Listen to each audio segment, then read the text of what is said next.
and welcome to the Martinsville Speedway here in Martinsville, Virginia. Today we have a 300 lap race around the 0.53 mile short track.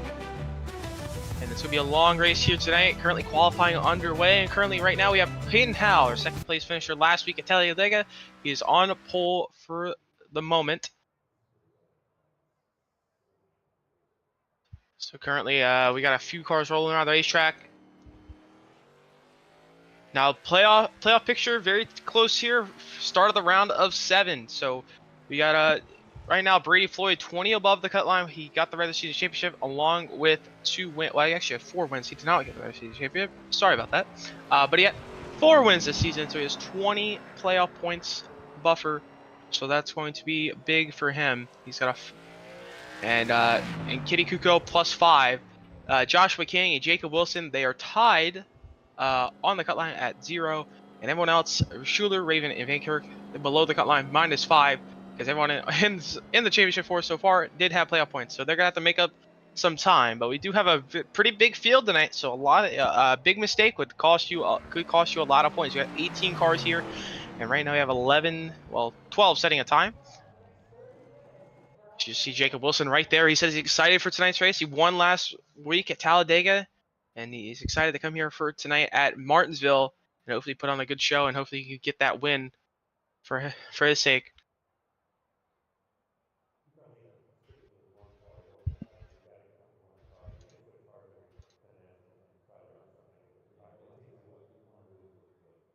So now we got Adrian Fernandez coming across the line. And he goes to P3, 19.663.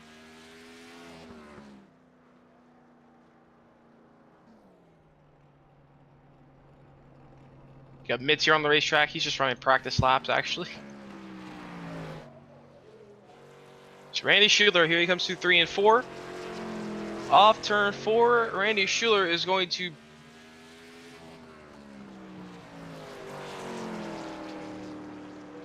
run a 20.243. He's going to be slowest car on the racetrack. So now everyone has clicked the right of the race button, RF qualified.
Welcome back here to Martinsville Speedway as drivers are on the grid as we had qualifying. Peyton Howe on the pole. Let's take a quick look through our starting grid here tonight for the 300 lap race. So right now we got Peyton Howe on the pole with a 19.441, and we got Jim Thorndike. Very consistent season for Jim Thorndike so far this season. Unfortunately, missed out on the playoffs after a last lap incident at Talladega. Tonight he's going to try and rebound and hopefully get that win he's been wanting so far this season. So he's starting on the outside pole. Behind him we have AJ Fernandez starting in third, JD Van Kirk in fourth, Jacob Wilson will start in fifth, Justin Waddle in sixth, Jeff Lemire in seventh, Jake Raven will be eighth, Kenny Kuko will be ninth, Michael Wiseman round out our top 10 here tonight. Joshua King will be 11th, George Lester Jr. will be 12th, Mid-Tier will be 13th, Brady Floyd will be 14th, Draft Beef will be 15th, Andy Schuler, last driver set of time, will be 16th, Rick Doss, debut start for him tonight, I believe, he'll be 17th, and running our field tonight, our 18-car field tonight, will be Marty White. Now we did a little technical issues with a couple drivers, Brady Floyd having some computer problems, so I don't think he will be able to make it. We'll have to see if he can get back in this race a couple laps down. But also our grid was a little, normal grid graphic was also a little messed up as well, but we'll have it ready for you guys. Hopefully we'll have a ticker hopefully for tonight. But right now we got 2 pace laps here. Also our weather graphic is also broken too because ETO having a little bit of an issue. But anyways, I could do a quick rundown of the weather real quick. So right tonight it's May 15th here in beautiful Martinsville, Virginia. Nice partly cloudy day. It's 78 degree air temp with a 79 degree track temp. 45% of relative humidity with the winds north 2 miles per hour, and well, right here, 742. So now we're 1 degree into the pace car. Going to take that hard left turn onto pit road, and we are underway to start ready to start the round of 7. 7 drivers with this race and next race will punch their ticket to the championship 4 into the Geico Research Zone. And we are underway at Martinsville.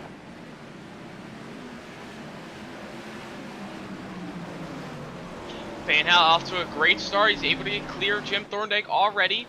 Down the back straight, we got side by side now for that third place position. Well, 4th place position.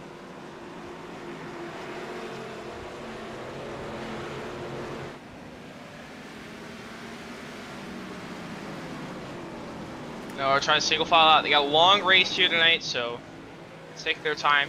Jacob Wilson moves up to the 4th place position there. Now we got side by side in the back here with Jeff Lemire and Justin Waddle. Waddle on the outside lane. You can kind of use that outside lane to work a little bit if you're able to pin them down and not overdrive the corner. Waddle overdrives way up the racetrack, almost near to the asphalt up there, out of the concrete. Yeah, very tight. Almost hits the outside wall. He's going to lose multiple spots from that. Now he's under attack from Joshua King here. So just while it seems he's just struggling already, trying to get that car turned. While able to hold the outside still, but right now everyone single file other than those 2. Jake Raven, he's looking to the inside. He's starting 5 points below the cut line tonight, so he's got a little bit of work to do. Everyone's single file down now, but now go back out to the battle for second. AJ Fernandez all the way back bumper of Jim Thorndike. You see up there Brady Floyd right in front of our leader, Peyton Howe. Well, that's Draft Beef, and then up a little bit up the road. So Brady Floyd was able to get back in. Lucky for him. So he did have a 20-point buffer, but he still does not want to finish last here tonight. See if he can come back from that. That could be a very big points deficit he could have going into next week. Right now, Jim Thorndike's trying to pull away a little bit from AJ Fernandez for that 2nd position. So, we're going to move back to the battle for 7th here, or 8th. Right now, Jeff Lemire on the outside of Jake Raven. Is Justin Waddle going sideways. Justin Waddle's going to go around in the middle of 3 and 4. and the caution is going to come out. Justin Waddle just spins in and entering turn 3, a little too deep on the brakes, and the back end kicks out on him. And that's going to bring out our first caution of the night. Luckily for, well, actually, Drafty Beef putting a lap down, so Drafty Beef is going to get the lucky dog here. But a little, but now, that's going to change. That's going to keep Brady Floyd and Marty White trapped a lap down. So let's take a quick look at that one. So you just see there, Justin Waddle got in too deep. And just got on the curb and just spun it around in the middle in 3 and 4. Very tough. Very tough. You get on the deep. Very tough. If you get very deep on the brakes, he gets back and wants to kick out. It's kind of hard to save it at that point, especially when you get on that curb. But he spins it out. You can see him. He was struggling. He was struggling getting into the corner, just over driving the corner. He got way up the racetrack. But yeah, and he was getting tight, almost hitting the outside wall. And that time he just got in way too deep, and just the back end kicked out on him with the brake bias. Probably just wheel hop, too much rear brake. Yeah, and he was able to, and he went around. So now we're just on it. Everyone's pacing here. I don't believe anyone will pit. No one will pit here. Yeah, they got 300 laps, and their fuel number is about 123 laps. So they're gonna have a 2-stop race. You probably stretch that around 125, maybe with the tire saving, but now they will have cautions, and cautions can extend that fuel number a lot here, especially at a short track like Martinsville or Bristol. Yeah, short cautions could really extend those, that fuel window.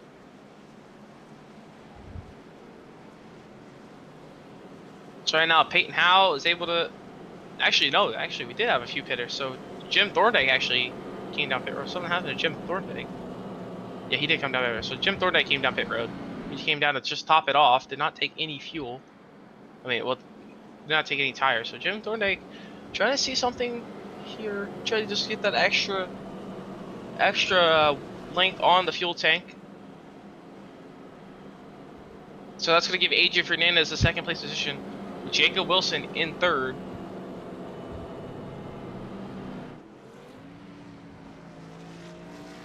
Yeah, pretty good field here tonight. So we have Peyton Howell, he got 2nd last week, and Jacob Wilson, our race winner last week at Talladega. And we also have Michael Wiseman, our Iowa winner. We haven't seen him much this season, but let's take a quick look at our points as they run right now. So Jacob Wilson currently on the top of the points, so he's 2 points over Brady Floyd. So Brady Floyd, even if he finishes 2nd to last, he's still going to be 2nd in the points if they finish like this. So Jacob Wilson looking to try and take that #1 seed going to the championship 4, even though they doesn't really matter. It'll just be whoever beats the other 3. And right now we have Brady Floyd. He's 2nd, and on that cut line for the championship 4 right now, only 4 by a margin of 4. Van Kirk 4 points over Kenny Kuko. So that's if they run as now. So Kuko in 12th. He's got a lot of points he can make up if he can drive up through the field. Van Kirk up in 4th, so he can get a couple more points as well. We also do have bonus points with leading laps and most laps led, I believe. So they do have multiple bonus points to fight for, and that could happen. So we'll have to see how that figures out later here tonight. So right now the pace car going to take that left turn onto pit road. We're going to restart here, coming to lap 14. Peyton House going to lead them to green again.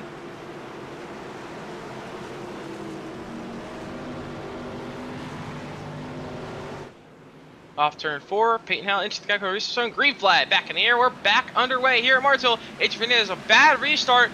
Almost spun his tires. Going to lose a spot to Jacob Wilson and Michael Wiseman. Now Jake Raven's looking on the inside, but Jake Raven not going to be able to get clear. But Van Kirk just talking about him on the cut line.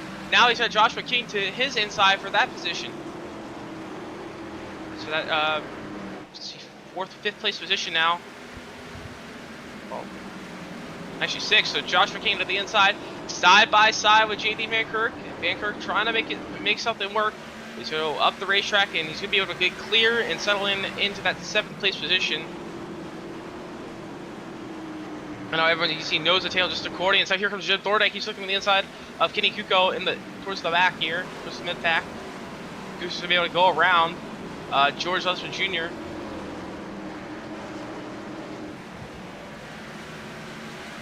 Right now, as we go back up to the battle for 2nd, Wiseman to the inside of Jacob Wilson. That 2nd place position, Wiseman going to be able to clear, but here comes Adrian Fernandez. He's going to try and follow through here. Down to the turn 1, Fernandez really deep. Almost gets into Wilson. Wilson way up the racetrack. He got off the concrete patch there in turn 1.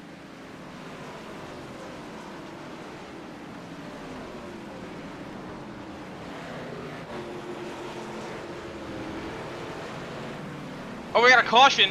Caution at the racetrack.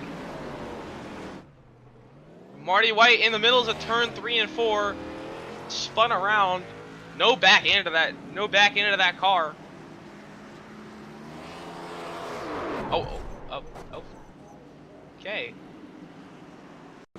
And it looks like he just kind of crashed it there. Anyways, let's take a quick look at that replay.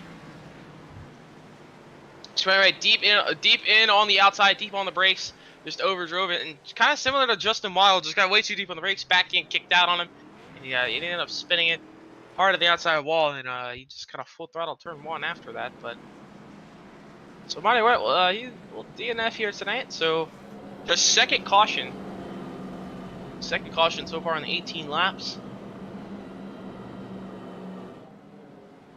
And since we have a little bit of time on yellow, we'll take a quick break, and we'll be right back.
Welcome back to Martinsville Speedway, and I forgot to mention earlier that today I am joined alongside by Eric Keplinger.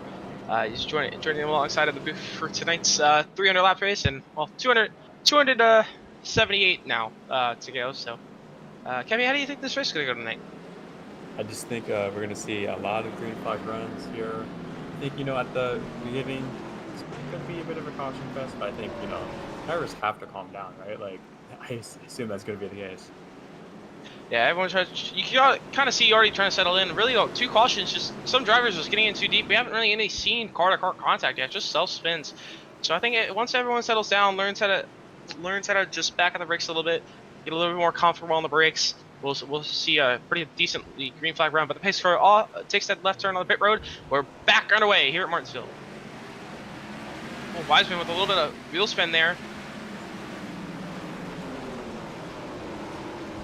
Down through 1 and 2, Fernandez looking for that second place position over Michael Wiseman as Wiseman messed up that restart. Fernandez going to drive it in a little deeper, but Wiseman's going to be clear. Oh, the contact in the back! Van Kirk goes around along with Joshua King. No caution. George Lister Jr. also stopped on the racetrack. No caution. Big calamity down in turn 3. Wow, no yellow. Take a quick replay of that. So you see, so JD Van Kirk, Joshua King, I think he just got too deep on the brakes there. Let's see here. So Van Kirk drove it in on the, Joshua King very deep on the brakes. Got in the back one for JD Van Kirk, sent him sideways.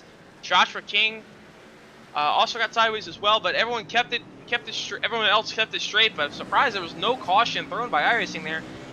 So we stay green, and that creates some big gaps in the field, but now everyone's just kind of settled back in. Right now, Randy Schuler hit the wall off turn 4 there, but now Jeff Lemire under attack from Jim Thorndike. And here, Mintz here, gonna hit Jim Thornick off turn 2. Jim Thornick goes around to the back straightaway. The third caution of the night is gonna fly. As that was the battle for 8th. As we had a lot of craziness on that restart. As we were just saying, we only really seen no car-to-car contact here tonight. We only really seen self-spins, but as soon as I say that, now everyone makes a little bit of contact, and yeah, so, but here comes off turn 2 here. Mintz just a little bit early on the gas, got into Jim Thorndike. Thorndike was a little lower than the track, I think, than Mintz expected, and Jim Thorndike went around to the back straightaway. Not major damage to his car. He's gonna come down pit road this time here and fix some of that up, but Thorndike mostly okay, but I do see he does have the green banner. I guess he forgot to take those off, but I did forget to mention, so the playoff drivers do have the P in parentheses next to their name on our ticker, and they also have the green banners. So, but P next to the name on the ticker is the correct indication. Some drivers still did not take off their green banners from last week. But there's our standing. There, as you see, there's our standings right there. So there's our 7 playoff drivers, and right now Randy Schuler just below the cut line over Jake Raven and JD Van Kirk. After that wreck, he fell back. He was up in 4th and 4 points above. Now he's down. 13. So he's got a lot to work. He's got to get a good finish. But they do have next week. This is not the cutoff race like we seen last week at Talladega. So they do have an extra race. They definitely don't want to be too far behind going into next week at Charlotte. And Brady Floyd missed the start of the race because he was having computer issues. He is now back on the lead lap and currently on pit road. He's going to top off from fuel and go. And as I also seen, so yeah, he was 17th with Jacob Wilson up in that top 3, and Jacob Wilson was above Brady Floyd in points, but now they're tied for that points lead. Not really too big of a factor, but winning that points leader does give you a little bit of a cushion. You got multiple drivers behind you in the points. Right now, those two. Well, now Brady Floyd actually just picked up a spot. So. And Jim Thorndike down pit road to see what he's doing. Looks to be he's fixing damage. He does have a little bit of right rear damage since he tagged the back end of that car there on the back end after you got turned down the back straightaway. So, but I don't think it'll be anything too major to affect him that much. You take the 1 to green signal this time by. We're ready to get back racing. So Peyton House still leading the field. He started on the pole. He's led every lap so far tonight. And he's got Michael Wiseman alongside him. Michael Wiseman, he won at Iowa early this season. Did not make the playoffs. Did not make 6 of the 9 regular season races. But he's here. He's back here tonight to see if he definitely can be a contender to win this race tonight. As you've already seen him, he's up in the top. He's been up in the top 3 to 5 pretty much all night long. See what he can do. So this goes off and coming to the restart zone. Payne Howes will lead him back to green. We're back on our way. Keeps not getting good restarts. You guys see, I think he tried to anticipate and just kind of 17 spinning, 17 almost around there. He saves it. Joshua King saves it. Great save from Joshua King. We seen him that last one. Oh, he actually got bumped by JD Van Kirk there. So that's a good save. As mid-tier goes wide in turn 4, straight to the wall.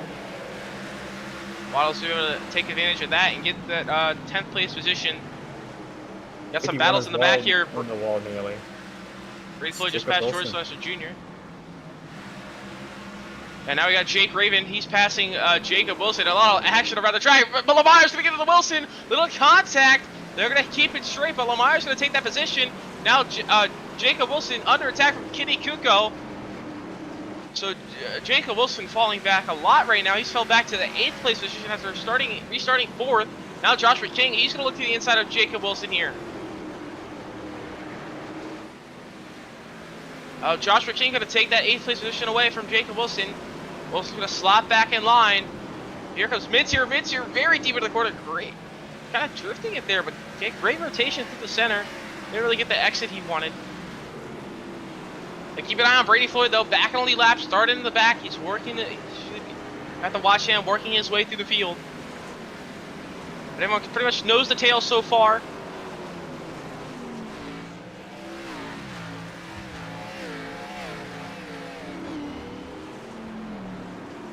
Yeah, last time around, Kenny Kuko almost spun into the off of turn 2. He had a nice save, trying to avoid Jeff Lemire in front of him. So these drivers already starting to feel the effects of these tires. As we're spinning against the 17 is going to hit by mid-tier. Oh, and yeah, mid-tier is going to hit him. The back bumper is going to come off. Oh, he's going to get plowed into by George Littleton Jr. The caution is going to fly again for the 4th time tonight. As a major damage to multiple cars that time. Yeah, 17, that's the 2nd time he's spun in 1 and 2 on this run. And this time he gets hit. He was able to save it last time. The mid-tier is nowhere to go. And everybody just this time King just too deep in the brakes again and tried to save it. Just came down the racetrack right in front of mid-tier. He had nowhere to go. Waddle hit the back bumper mid-tier. He went around. And Ledesma got into it as well. He blew the engine, so Ledesma going to have to take his fast pair. If he hasn't already. Hopefully he hasn't. Hopefully he can his race keep going. Bancroft, I think maybe I got a little piece of that as well on the front bumper. At 48, he's getting towed away, so he's going to go multiple laps down. On top of, the engine blowing. Ooh. Yeah, we haven't seen a great season from Ledesma. Ledesma just unfortunate luck for a good part of the season. And he's hopefully for him, maybe he can break through later in the season, but right now he's gonna have to come down and take his after his toe's done, try and get those laps back. And as you see mid-tier, he's coming down pit road here as well. Major front end damage, no front bumper, probably might have a little bit of radio damage, some engine damage. He's gonna come down and have to take his fast pair here. As there you go, the front bumper pops right back on. So mid-tier, luckily for him, he's only gonna go 1 down after that wreck.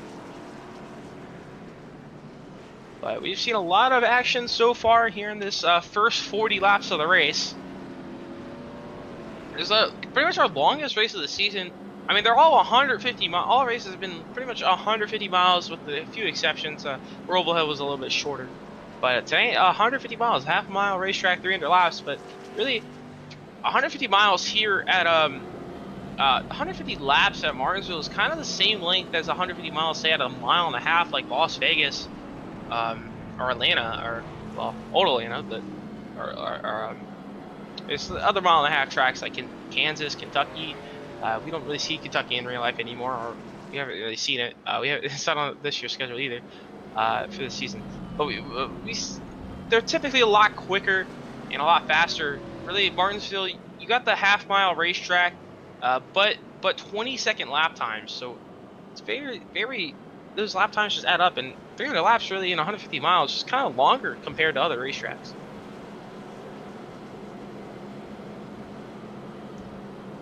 Right now, Peyton House still holding that race lead. He hasn't let it go at all so far tonight.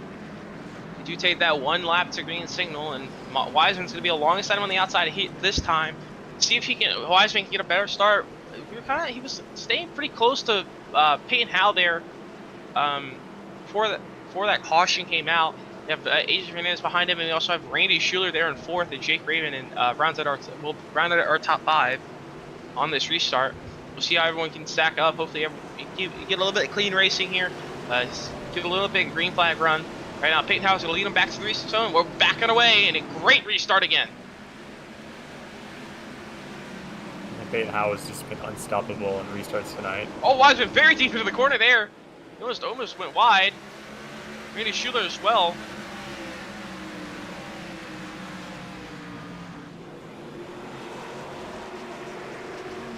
But yeah, as you said, Hal has been very good on the restarts tonight, and I mean that's really the key here.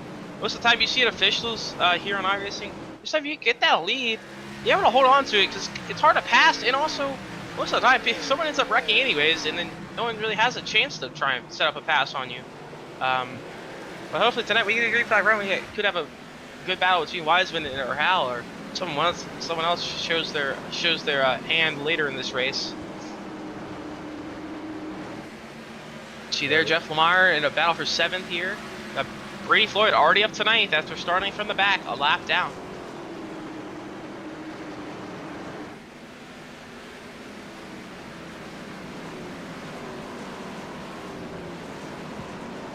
See there, Brady Floyd all over that back bumper of that 51 machine of Jacob Wilson. See if he takes the opportunity down into turn 3 here. He's going to go side by side, entering at the corner. Wilson drives it in deep around the outside, giving him enough space, but Brady Floyd was not able to stay alongside there. So he'll have to set up try and set up another pass. As Peyton Howe just pulled away to about a second lead over second place position of Michael Wiseman right now.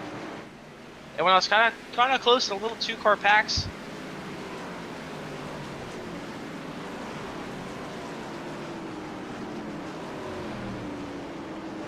'33 car up the racetrack. He's in the lead spot there, back in 10th place.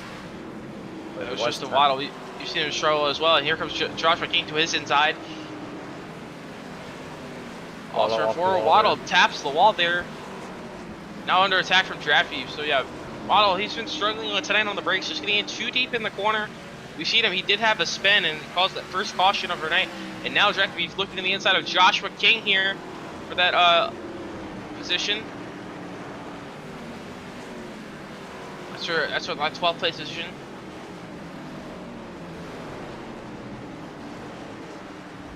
Side by side.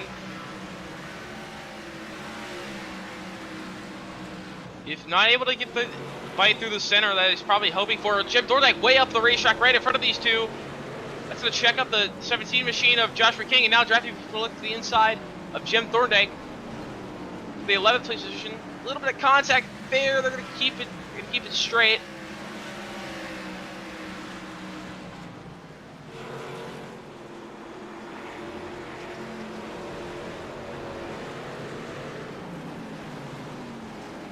I got battles towards the back end, like towards the middle of the middle of the pack here. We've got to. Right. Oh, Randy Schiller slideways at turn 3 and 4 there. Jacob Wilson going to take that opportunity. Lemire was stuck on the outside lane. He couldn't have anyone to go in and check up, so he's going to lose that spot to Brady Floyd. And Randy Schiller going around again. He's going to lock it down. Caution down. Oh, almost comes back in the front of the racetrack. Jim Thorndike contact. So Jim Thorndike involved there as well, as long as Randy Schuler. Yeah. So they just got loose in turns 3 and 4 on entry. The back end just stepped out. So here's the lap ahead. Yeah, so you got too deep on the brakes. The back end kicks out again. We've seen that a lot here tonight. He ended up saving it that time. And then Jacob Wilson, he took the opportunity. Same with Brady Floyd, just trying to follow Wilson through here, or trying to follow him through. And Schuler too deep on the brakes on the outside again. Spins, locks it down, lets go of the brakes, comes down in front of Draft and Jim Thorndike checks up right in front of Joshua King, and Joshua King just kind of runs into the back of him there. Almost went out of the garage area for both of those drivers. It looks like Joshua King didn't really get any damage from that hit on Thorndike.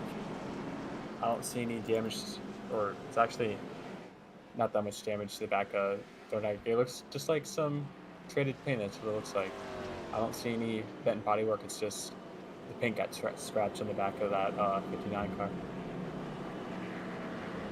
So luckily, no one really walked away with any major damage there. You can have a little bit. You get away with a little bit of scrapes on the bumper. A little. I mean, I've seen people get away with no bumpers here. Short track, arrow's not really a huge importance compared to like the mile and a halfs we normally see, as well as super speedways. But so they can kind of get away with a little bit of dents in their car, and some missing body panels on that car. But right now, so Peyton House still our race leader. We're about a sixth of the way through now. So Peyton House holding that race lead, and Michael Wiseman just not been able to get a good restart and not be able to challenge Peyton Howe yet. And it's just these top three to four have kind of been the same pretty much most of the night. Andrew Hernandez started third. He's still in that third place position, but Michael Wiseman, he did start 10th, so he did work his way up through the field. And he's just been up here now in second, stuck up here in second. Yeah, I am really surprised that 31 of Randy Trailer did not hit there because I expect him to really need tires, but he has stayed out on the racetrack back in that 12th position. Yeah, he's slowly work. He's gonna have to slowly work his way through the field again. They only have 4 extra sets here tonight, so tires are a little bit of a premium. You can't really take tires as you normally do throughout this, like every 20 50 30 laps you normally see. They kind of have to wait till about 60 to 70 to stretch that out evenly. Well, actually only 50 because you have 5 sets of tires, 4 extra. So yeah, actually probably about 60, 70. And you want to keep that last set towards the end. If you get a late race caution, have the least laps on that last set, and have fresh tires to fight to the end. But 1 to green here, that pace car going to take that left turn onto pit road once again. It's really right interesting now, to see how good second place restarts here. See how good of a start Payton gets, and it's just as usual, big lead. yeah, great restart for Peyton Howe. Adrian Fernandez looking to the inside of Michael Wiseman here for that second place position. He should be able to clear. They're still side by side behind him now with Kenny Kuko, Brady Floyd, and Jacob Wilson. Around in the back. Oh, yeah, big damage. He blew the engine. No caution. Justin Waddle stopped on the back straightaway. He's gonna have to tow. He's gonna get off the racetrack. No caution for him. Yeah, he just got in the Jim Thorndike there off the corner, and he went around hard to the inside wall, blew that engine. Unfortunate for him. He's gonna lose a lot of time with that tow. Brady Floyd, he gets by Jacob Wilson now for that 6th place position. As then we're kind of starting the single file out again. Now, as soon as I say that, draft to be for Jeff Lemire. They're side by side for that 9th place position. Look at the replay for Waddle. It looks like he just money shifted and blew the engine. And nowhere for Jim Thorndike to go, and he just hit him. That kind of bad. Yeah, these engines are pretty weak on the impact, so I don't know if he did blow it on the impact or he blew off the back bumper before he hit the wall. So he probably did blow it on the impact then, trying to money shift down. So that's unfortunate for him. He's gonna lose a lot of laps unless we get a caution. He's got a lot of time on the tow. But right now, Peyton Howe out to a commanding lead once again. But AJ Fernandez, he's not letting that third Michael Wiseman getting comfortable in that second position. He's staying a couple tenths back. He's slowly putting that pressure on. Right now, Kenny Kuko slowly trying to catch Jake Raven. Brady Floyd in the wall. Oh, Brady Floyd up the racetrack. He just set the corner and just stood up the track. He kept the caution's out. We got another incident. That's mid-tier.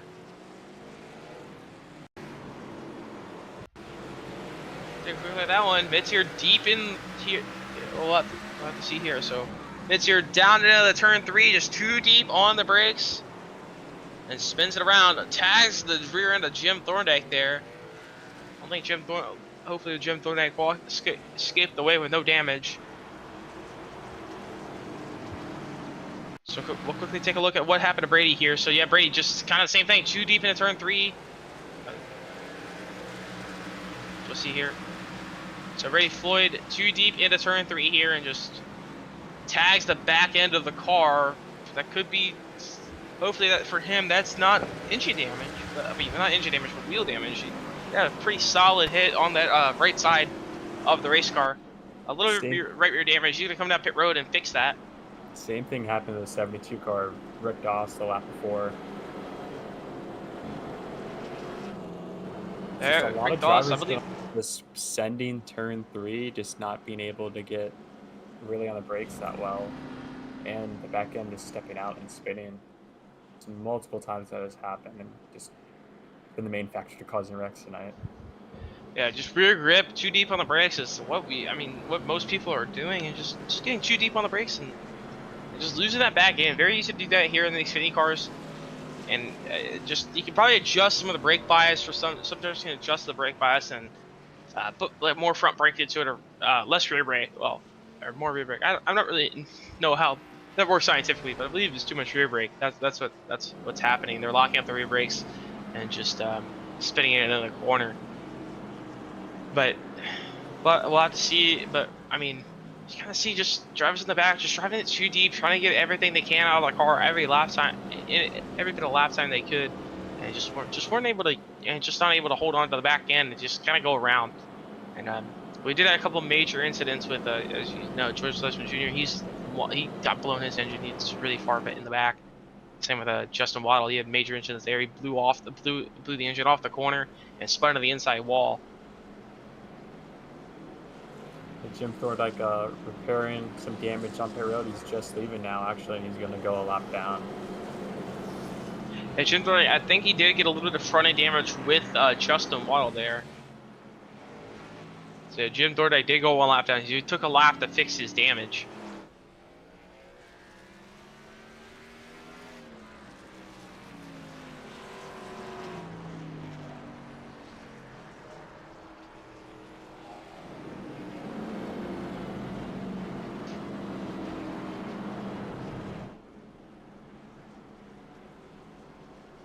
Hopefully these drivers will start to calm down now. We've already had many cautions here in these first 70 laps.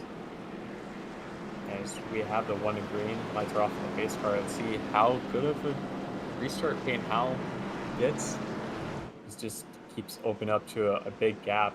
Just getting excellent restart after excellent restart. So, do they have anything from this time?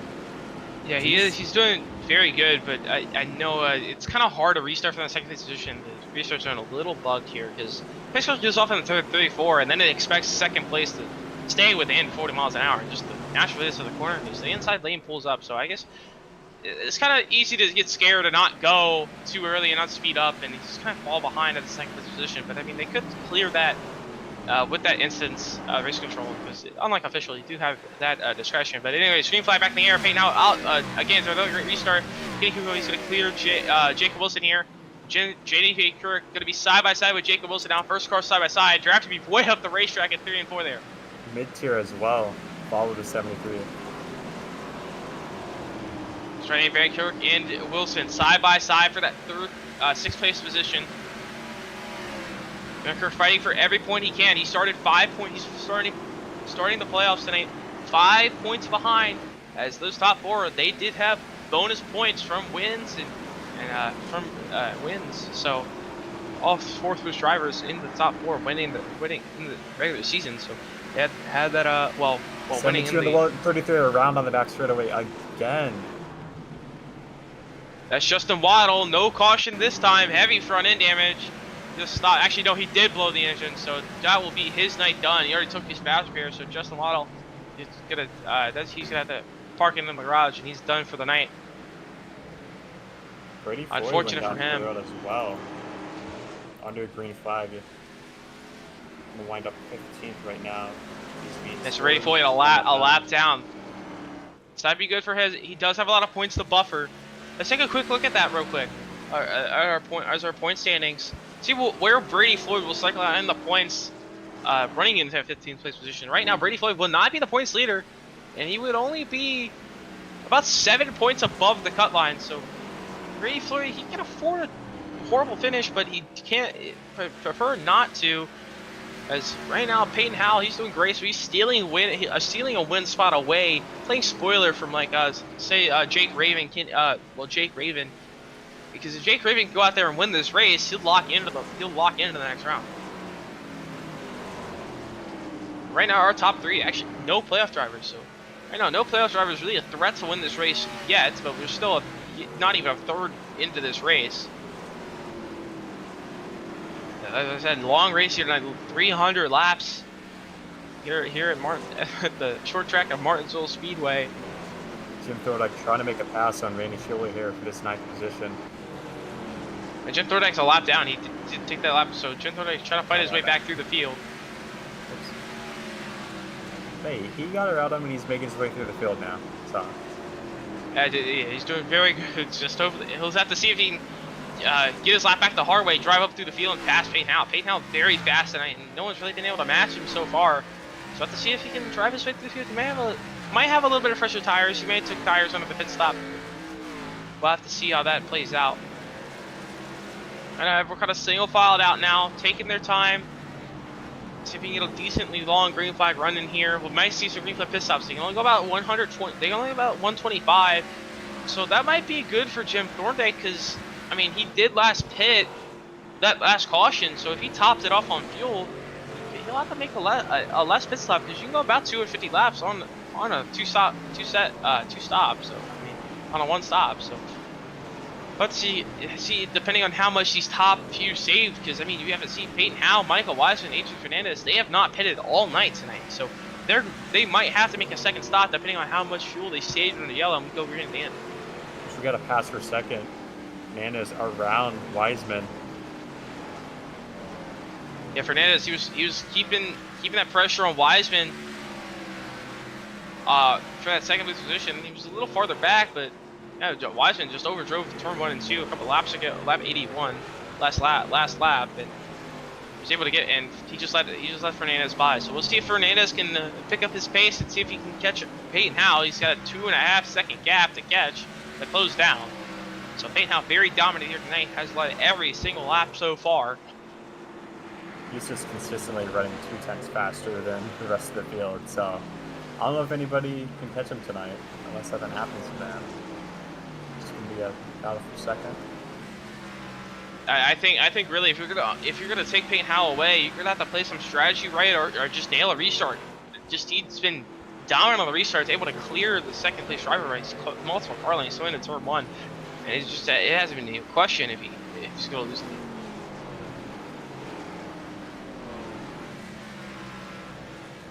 Right now we gotta, I mean, these top 3 kind of pulled away from each other. Right now, closest cars are for 6th, 7th, and 8th.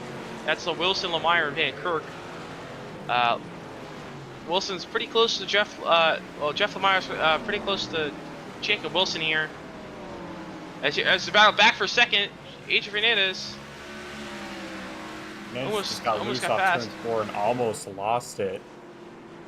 That allowed Wiseman to get up here. You see there, Wiseman using kind of the middle of the racetrack, and it's working for him. He's not really losing any time on the middle of the racetrack. And now Adrian Fernandez way up the racetrack here in 1 and 2. He was able to keep the grip in it and able to actually gap Wiseman there and down the back straightaway a little bit. If these drivers both lost a second of Peyton Howe just from these last few laps, so you can just tell how fast Peyton Howe has been tonight as Wiseman blinking behind him, trying to find a way by Adrian Fernandez, and Jake Raven's closing that gap as well.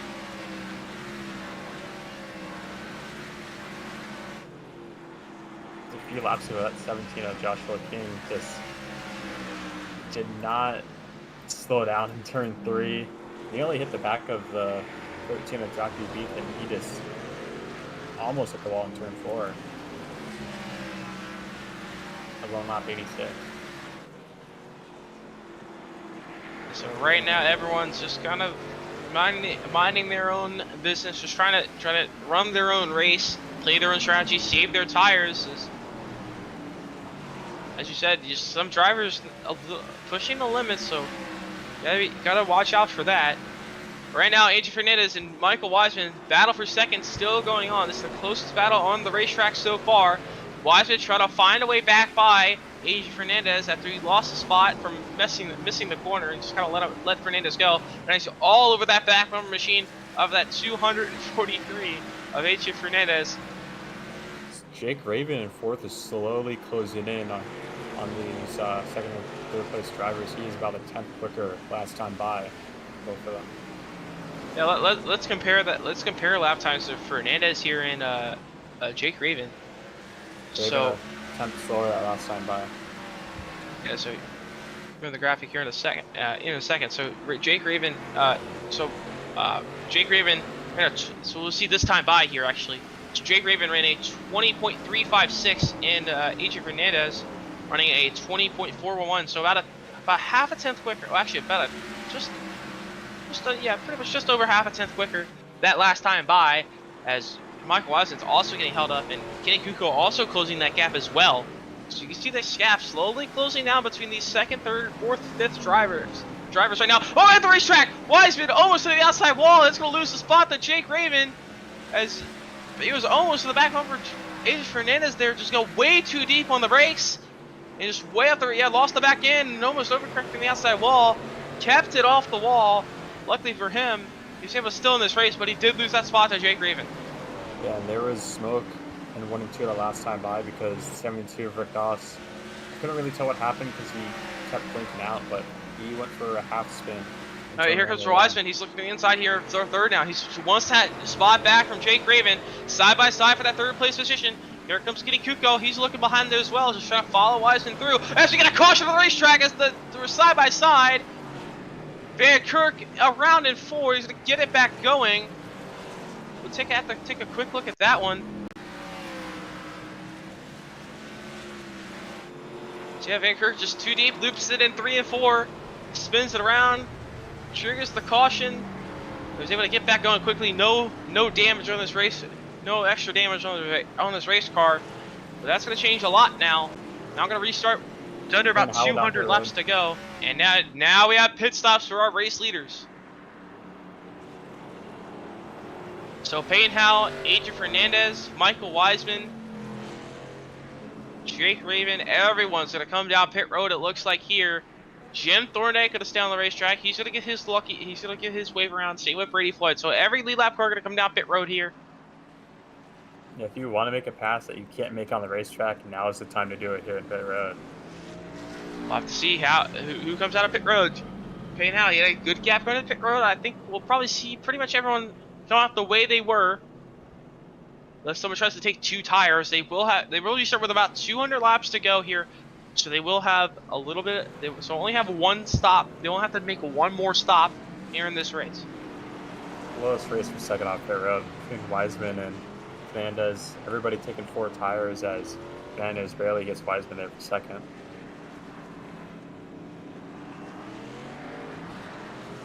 Yeah, so Peyton Howell actually stayed on the racetrack. Actually, Joshua King, he stayed out. So Joshua King will actually be our race leader. He had multiple, pitted 32 laps ago. So he still can make it on 1 stop. So he won't have to make an extra stop. So you see, there's their last lap that they pitted. You see that on the scoreboard right now, our ticker. So you see Joshua King last pitted on lap 67, and Peyton Howell just pitted, that last lap, 98. So we'll see how Joshua King, how he's going to be able to hold on to it. So Joshua King, he's going to have a little bit of wear on his tires. He's going to have to hold off Peyton Howell, but this could be big for Peyton Howell. If Peyton Howell can't get a good restart, and Adrian Fernandez can maybe steal that spot away, he can hold up Peyton Howell and let Joshua King maybe pull away. Personally, I find that hard to believe considering how fast Howell's been all race long, consistently 2 tenths faster than everybody else. I personally think he makes quick work of the 17 car, even if 17 does get a better restart. So. Yeah, we have to.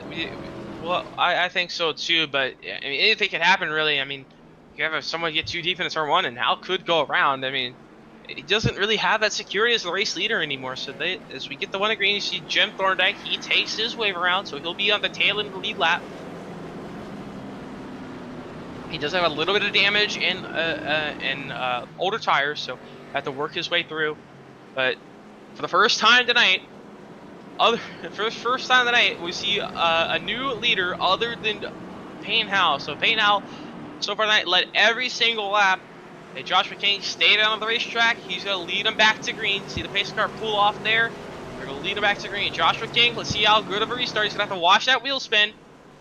In the restart zone, green flag, back in the air, we're back underway. As King not slow on the restart. Peyton Howell, great restart. He's going to be clear. They're 3 wide for second. Wiseman, King up contact with Kitty Kuko up the racetrack. But Joshua King is short on the green, missed a shift maybe. Didn't get back going quickly.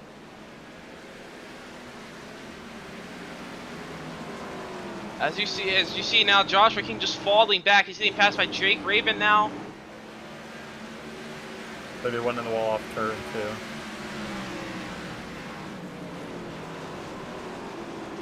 So now Schuler and Beef side by side for that 8th place position. Try to see if he can clear, but Van Kirk, he caused that last caution. He's going to have to try and work his way back through the field now. And what single files out. But now Wiseman back to that second place position with Fernandez behind him in third. And Payne our race leader. So we're back to the same top three we had before that call. Well, pretty much before that, about 10, 15 laps before that caution. Wiseman keeping it close lap time wise with Howell on this restart. Howell's a bit faster, but not that much. Less than a tenth over Wiseman. See how it goes the longer. Oh no, Joshua King around in 3 and 4. The caution is out again. You got another skirmish mid-tier. Oh yeah, mid-tier around and Van Kirk around as well. Almost got into Jacob Wilson as well. He's looking to avoid that. Let's take a quick look at the replay. So yeah, as you see, Joshua King just too deep on the brakes, loses the back end goes around. We'll have to keep an eye here. He comes out the racetrack. Van Kirk spins in overgrace into mid-tier off the corner, just trying to avoid, probably just gassed up on the curb. Gassed up the curb there and just lost it, and Van Kirk up in the outside wall. Yeah, mid-tier, a little bit of front end damage from that as well. So 3-car incident brings out another caution of the night.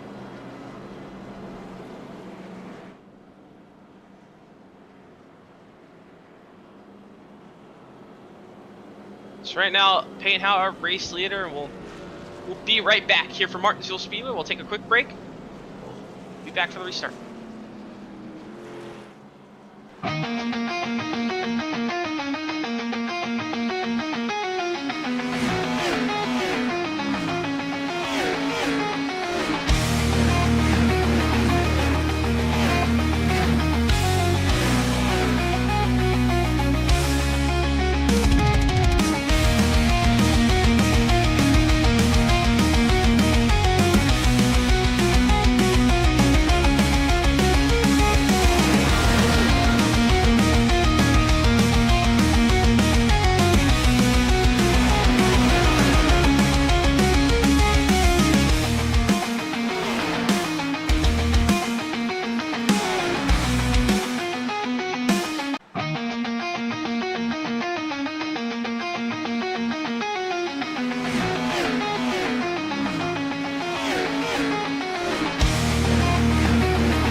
Welcome back to Martinsville, Virginia. Well, back to Martinsville, Virginia. Here at the Martinsville Speedway, and we'll gotta go back. Green flag racing once again. We have 190 laps to go. We take the green flag here. Payne Howe had to fight back to the lead after the last restart. He's gonna lead him back to the green once again. So he's led him back to the green every restart so far, other than one. Payne Howe back to the on the grass, and he's already off to a multiple car length lead going into turn 1. Fernandez has an opportunity here on Wiseman to be side by side off turn 2. Fernandez and Wiseman down the back straightaway. Can Fernandez dive into the 3 here? Wiseman's been very good on the top. He's been able to hold off Fernandez. We'll see if he can. Alright, Fernandez just a little loose off the corner. Just not driving in deep enough, but doesn't want to lose that back end. We've seen that a lot with multiple drivers, just losing the back end, too much rear brake, and just locking up the rear tires, and they go around. But right now they get a single file out for that top 3 position, as we got Jacob Wilson and Joshua King side by side. Now that's a single file out in the back, towards the back.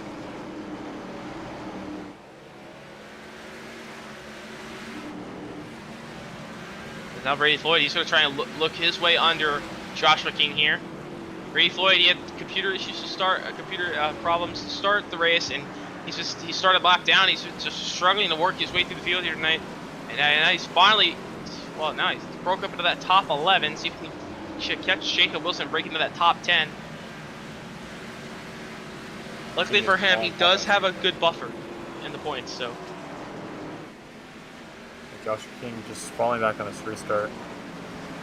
Hasn't really had that good long run speed tonight. He's also been involved in several runs tonight, just spinning. He's had his car banged up a few times. Yeah, Joshua King he's just a rough night for him. He won at Daytona, and he was able to lock himself into the round of 7, and that's not really going to be good for his points. Yeah, he started tied on the cut line. Let's look at the point. Oh, well, before we do that, we got a caution, and Jim Thorndike around and 1 into off turn 2 here.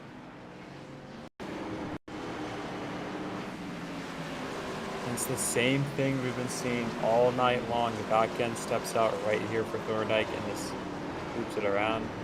Yeah, luckily this time no one else gets collected again, so he was able to keep it together. No damage on that race car. So now we're single file back under the pace car here. We'll bring in our race leader. You know, never mind. We can't find him in the Discord, so I was gonna bring him in. But we see him Peyton Howell. He's been dominant all night. He's been leading pretty much every lap. But we'll see. We'll bring in here. We'll bring in the second place runner, Mike Wiseman. He's been in second all night. We'll see how he can what he can do. To take that race lead away. So Michael Wiseman, welcome to the booth. You got a copy? Yeah, I gotcha. Alright, so you've been in second all night, really, pretty much all night. You started towards the back of the field. You worked your way up to second. You stayed in the top 3 pretty much all night. But you couldn't really find a way on the restart by on Peyton Howell. Just what do you think you could do differently? I mean, you do have a long way left in this race. You do have a green flag pit stop if they do pit, if we do go green. But what do you think you could do different get in front of Peyton Howell? Honestly, I don't know. There's something I want to try, but it might backfire after watching his restart pattern. But I don't want to risk it. But I don't know. I'm kind of happy where I'm at. Still a long ways to go. I'm surprised I got up this high this quick. It's a good group of guys. But I'm not sure yet. I'm trying to save my stuff for the end, see if I got a chance at the end. I know Peyton's really fast. It's kind of concerning how much speed he has. Yeah, as you mentioned, the long race. This is pretty much our longest race of the season. It is still the same 150 miles, but 300 laps. It's a lot longer compared as you see as like mile and a half and other short tracks and super speedways. What mindset does that bring, knowing it's a very long race here today? The biggest thing to me was just save, be consistent. I know I made a few iffy moves around Adrian, and I deeply apologize. I didn't mean to chop him off or anything. I'm just trying to save it for the end. But I'm also trying to stay in position where I got something at the end. Yeah, track position very important, and we'll probably about to go take the 1 to green here. So we'll send you on back, and good luck for the rest of the race, and maybe we'll see you in the top in the booth later tonight. Yeah, hopefully. Thank you for talking. So that was our second place running position, Michael Wiseman. We'll see what he can do, if he can overcome Peyton Howell. Peyton Howell just very dominant here tonight so far. We'll see if Wiseman can find a way by and maybe challenge our race leader, have that 52 machine. Take that 1 lap to green, 1 to go signal, and with pace cars to take that hard left turn onto pit road once again. We're gonna restart with 179 laps to go. As Peyton Howell, we'll see how well of a restart he gets again. Coming up to the restart zone, we're back underway. Howell with a great restart once again, out to a multiple car length lead going to turn 1. Side by side through the field now. Fernandez and Kuko. Tires on the restart all the way up the track. Up the racetrack. Yeah, he's got contact here. Gonna be 3 wide off the corner with Wilson and Floyd. Down to the turn 3. Floyd diving in. He's gonna slide in behind Wilson. Almost a little contact there. They're gonna single file that out quickly. Well, Brady Floyd dropped to be for the wall there. Now behind him, JD Van Kirk looking for that spot over mid-tier. Jockey Beef almost in the back of Brady Floyd there. Giving him a bump 1 and 2.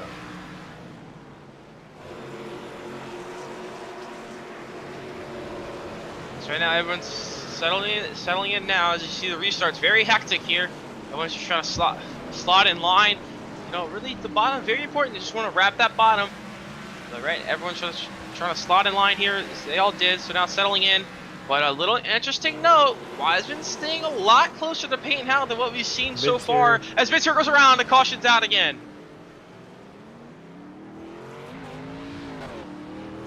As I was mentioning, Michael Wiseman was staying close to Peyton Howell there, but the caution comes out again for mid-tier in 3 and 4. Let's take a quick look at that one. So once again, just kind of loses the back end, just spins it in 3 and 4. Almost gets hit by Jim Thorndike there. And spins it out, keeps it back going without any damage. But so Peyton Howell, our race leader, still our race leader, and pretty much the top 4 pretty much stayed the same since the pit stops. So we've seen a lot of self spins here tonight. A lot of struggles for real grip. Also, I want to mention that the 48 car, the Desma, involved in a big wreck in turn number 2 earlier this race. Had a tow and had a broken engine that it had to get fixed. Spent a lot of time on pit road, and finally, under that last caution, was able to get back on the racetrack. Went around once, came down pit road again, and took fast repair. And they were 79 laps down. So, yeah, he did. I'm surprised they're back in the race. I thought they would DNF, but there's no quit in that 48, I guess. Yeah, he probably forgot to check his fast repair, and when he towed, you forget to check your fast repair, you don't get the track by the end. It just starts fixing the wire. He may have just stuck with that. So George Lester Jr. pulling out of that racetrack. He's 78 laps down. He just goes try and pick up scrapping so someone else quits the race. He does have Justin Waddle. Justin Waddle's out of this race, so he can get an extra point at about 20 laps. He's also first car lap down, so he's gonna get his laps back every single caution he get. But as I did forget to mention, but yeah, we do have. He is not in the playoffs, but there is a prize for that 11th place position in the points at the end of the season. For the best of the rest prize, $15 prize going to that 11th place position in the points. So that's something to work for if you're not in the playoffs. Just kind of just try and encourage people to keep running, as there's a prize to keeping going for, even if you miss the playoffs and get knocked out.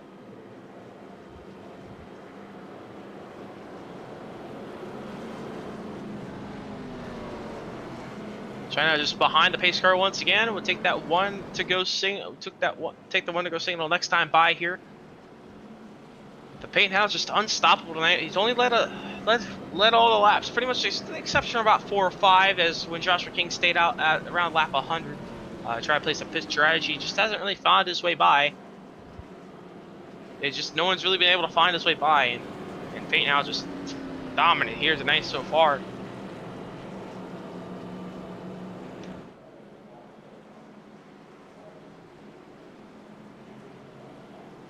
Another note. So Brady Floyd, he finally broke into that top 10. He had technical problems early in this race.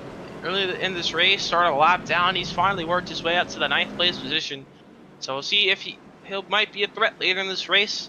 We'll have to find out about that. But we take that one lap to green signal. That pace car should take that hard left turn onto the road once again. Well, Peyton Howell will lead him back to the green flag with Wiseman alongside him. See if any restart's different. If this restart's different, maybe Wiseman can have an opportunity. As you see, he was a little close before that last caution. And so he's back underway here at Martinsville. See Wiseman blinking out a little bit there. Stayed a lot closer to Howell. Through the restart this time by. Looking around the outside. They're side by side behind him. They're going to sort that out quickly. Closest restart yet. Yeah, these top 5 pretty close, but they're side by side behind him for that 6th position. Schuler's going to clear, but here comes Brady Floyd. Brady Floyd looking up for that 7th place position now. Oh, but contact behind him. Wilson's going to go around in the turn 1 and 2. He's going to get hit by Drabneve. He's gonna hit by Right Joshua behind King him. as well. Mintier's gonna go around, no caution. We stay green. And there's the caution. Rick Doss, George Sutherland Jr., and Mintier stopped in turn 1 and 2. The caution is out. And we did, while all that was happening, Michael Wiseman also in, Michael Wiseman in pit road. So he got a pit road penalty. He got the restart penalty. Wow. So fortunately for him, he got that caution. He can just jump down pit road and serve that drive-through. So he gets a free drive-through here. Won't have to worry about losing a lap. So we'll take a look at what happened here into turn 1. You have Jacob Wilson behind the Lemire and Floyd here in turn 1. Drive-through just too deep on the brakes, gets into Wilson. And then mid-tier gets hit in by Rick Doss. And Ledesma Jr. just stops right in front of Rick Doss. Doesn't want no damage to his car. He's trying to follow away around here. But actually, another note, Wiseman still has the black flag, so I don't know if he got onto pit road in time.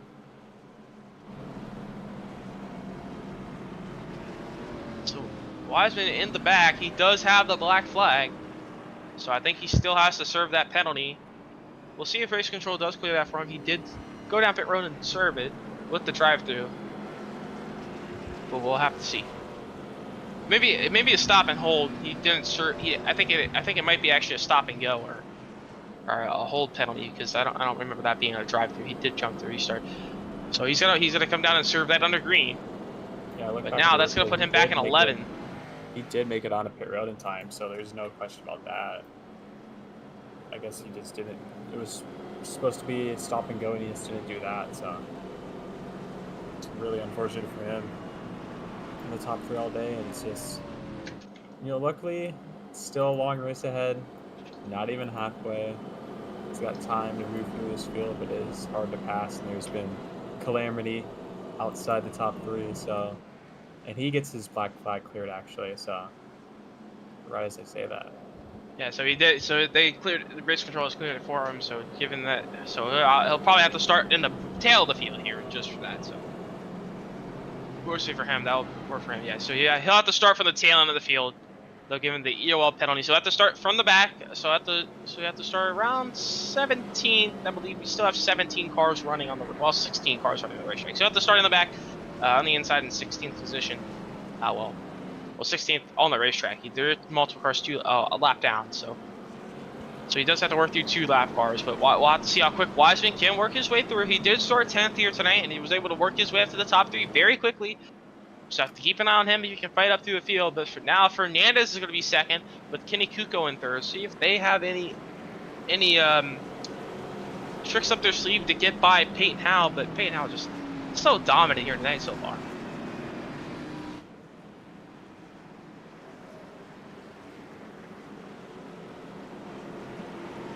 Right now, we take the 1 to green signal, pace car onto pit road once again. Get that mileage out of the pace car tonight. You see a lot of cautions here tonight so far, just a lot of self spins really, and some multiple car incidents. But off turn 4, we're back on the way here at Martinsville. Once again, a great restart for Hal, but they're side by side. Kuko and Fernandez for 2nd.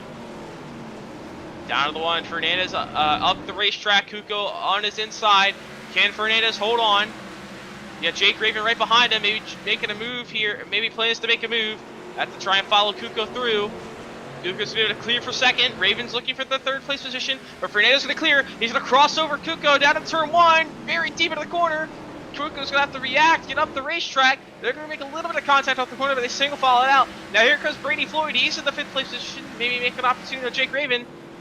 Jake Raven drives the deep, tries to get away from him.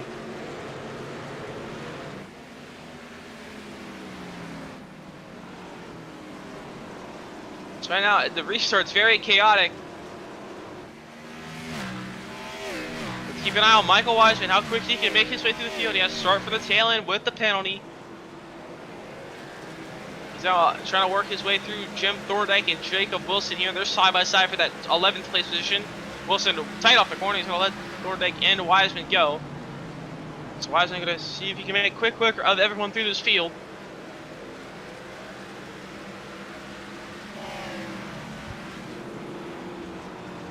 Right now, our that 52 machine pulls away out again to about a second lead, and these top second to fifth still kind of close, but right now just no one really able to find their way by.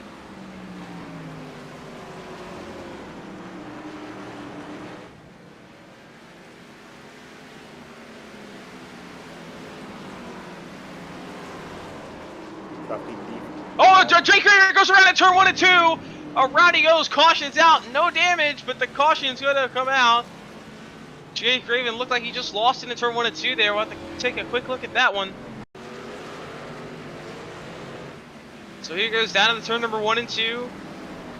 Yeah, once again, we've seen that multiple times today, just too deep on the brakes, back and kicks out. He held onto it, but it's enough to trigger the trigger the caution. Luckily for him, no damage. He'll be around the 7th place position now. But unfortunate for him. Oh, Brady Floyd, he's gonna dive down pit road. He's gonna take a tire set here. Interesting strategy call for that 20 machine.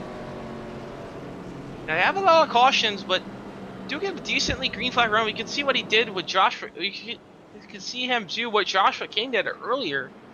Maybe stay out while everyone else starts to pit. Brady Floyd, he's just trying to play something different. He's been stuck. Has finally worked his way up to that top 5. He's just been in the back all night, just unfortunate issues, technical issues early on the started lap down. But he was able to get back up. So we'll have to see how quickly he can get through the field. Michael Wiseman, he's already back up to the top 10 after Brady Floyd just pitted. So Michael Wiseman, he's started from 10th, so we'll see how he can work his way back up to that top 2, that second position, maybe try and get to the lead. Yeah, I was saying before that caution came out, Drafty Beef went up the racetrack in 3 and 4, just overdrove the corner. That allowed Michael Wiseman to pass him and gain another position, so it's one less car that 74 has to deal with coming through the field.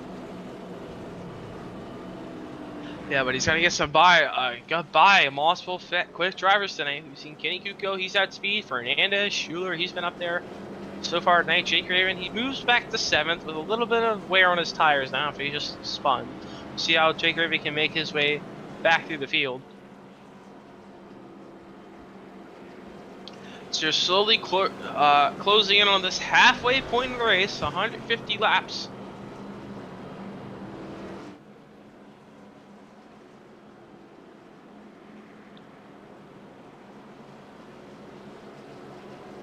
I believe we have the 2 green right now.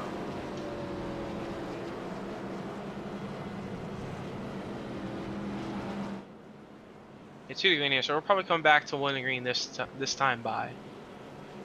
So Payne Howell and Kenny Kuko gonna be on the front row, so we'll see if Kenny Kuko has an opportunity. We've seen him great at restarts pretty much his entire season. When Kenny Kuko got in that lead, he was great in the restart. So we'll have to see if he has any shot for Payne Howell here on the restart. Maybe might be able to take away, but I don't know. But that inside lane, the leader restart here in Martinsville, very hard to beat. But we'll have to see what Kenny Kuko can do. So very good restarters on the front row.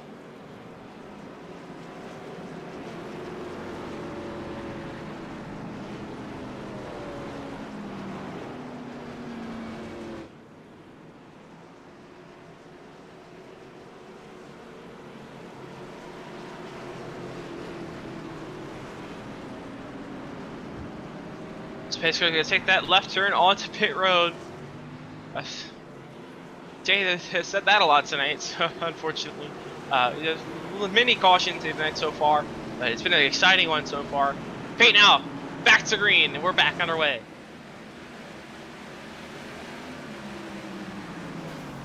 Oh, we got contact in the back. Someone blew their engine. Mid-tier just locked up in the corner. I heard an engine blow. That's mid-tier. No, was his engine. Wow. Just missed a shift and Jim Thorndike right behind him. Nowhere to He's gonna limp this back to pit, coast this back down the pit road. No caution. Oh, but no contact in the second. Fernandez gonna go around, try to get on the inside. He's gonna hit by Jake Raven and JD Van Kirk. To the caution out again as the halfway point hits.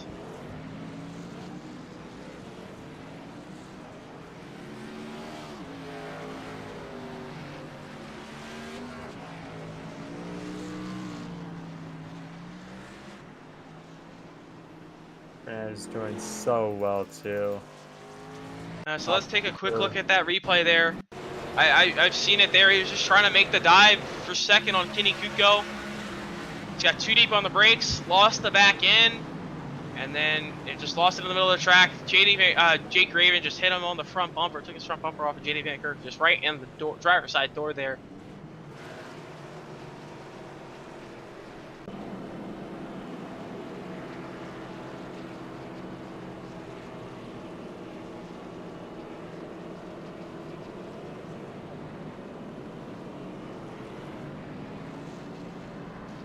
And is down for right now. Unfortunate to have such a fast car involved in an accident, but it'll be fun to see him work his way through the field like Wiseman did. He's going to take his only fast repair of the night.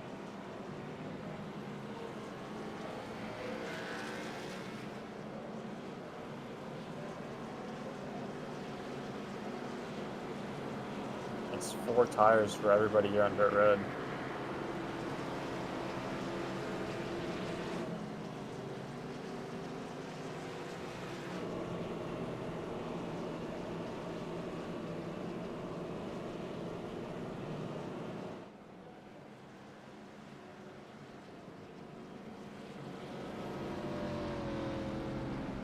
We're going to go to commercial break here. We'll be right back.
Welcome back to Martinsville Speedway in Martinsville, Virginia, the little bit of the mountainous range of Virginia, a little bit. I don't really know which range. I'm not good at geography, but anyways, but flat racetrack, pretty much. Anyways, bad intro. Anyways, right now, gonna lead it back to green, face car off into pit road once again. And we're back away here for Martinsville. Right now, out to a great restart once again. Kitty Kuko, a little bit of wheel spin now. Will he have be under attack from Jeff Lemire? Lemire's gonna slot in for third, side by side between Jake Raven and Randy Schuler for that 5th place position. Brady Floyd gonna try and follow through.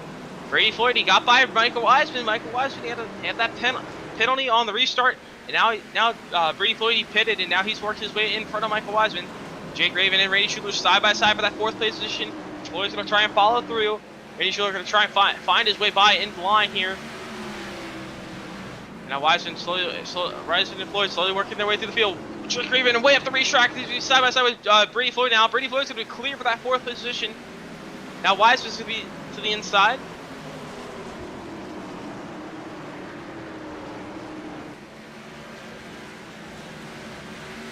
So now everyone single files it out. Fernando slots in line right in front of Randy Schuler behind Jake Raven.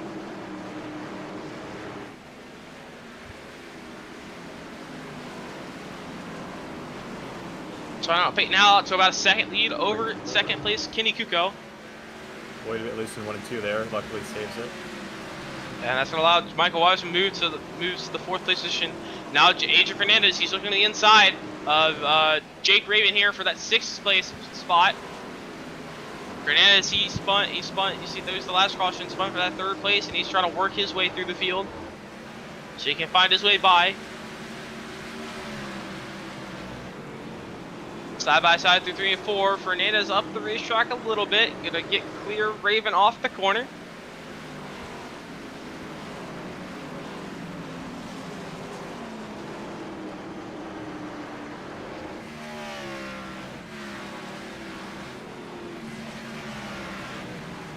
So I got the opportunity.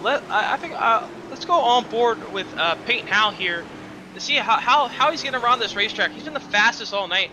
But let's see how he gets around here. So we're gonna go on board here. So right up against that wall, outside wall there on the back straightaway. Nice deep into the corner. Gets on that. Gets pretty much right on that curve. We're looping it. Wrapping that corner around. The wall off turn 4, pretty good. Gonna lose a spot to Brady Floyd. So yeah, Wiseman struggling there. So now they're battle back for 4th here. Wiseman's gonna look to the inside of Brady Floyd. These guys on the fresher tires, they don't fight their way through the back. Now they're fighting with each other. Brady Floyd, he's got his teammate Adrian Fernandez right behind Wiseman. Wiseman gonna get cleared here. As Floyd's gonna be able to hold on to that spot, but Wiseman not letting go. Here comes Adrian Fernandez. He's gonna look to the inside of Michael Wiseman for that position now. Send it in there. Makes it stick. Wiseman has to run off the corner. Go forward around. Oh, Brady Floyd around right in front of it, Michael Wiseman and Adrian Fernandez through turn 1, and he gets hit. He got hit by someone, but Joshua King also spun trying to avoid him. Yeah, just another instance there of just drivers losing it on the brakes. Let's take a quick look at that. We'll take a quick look at that real quick. He did get hit. Well, he did get hit by someone. It was Jake Raven. Yeah, almost got hit by Fernandez there, and then he gets clipped by Jake Raven, takes the front bumper off, and Joshua King also losing it in the back.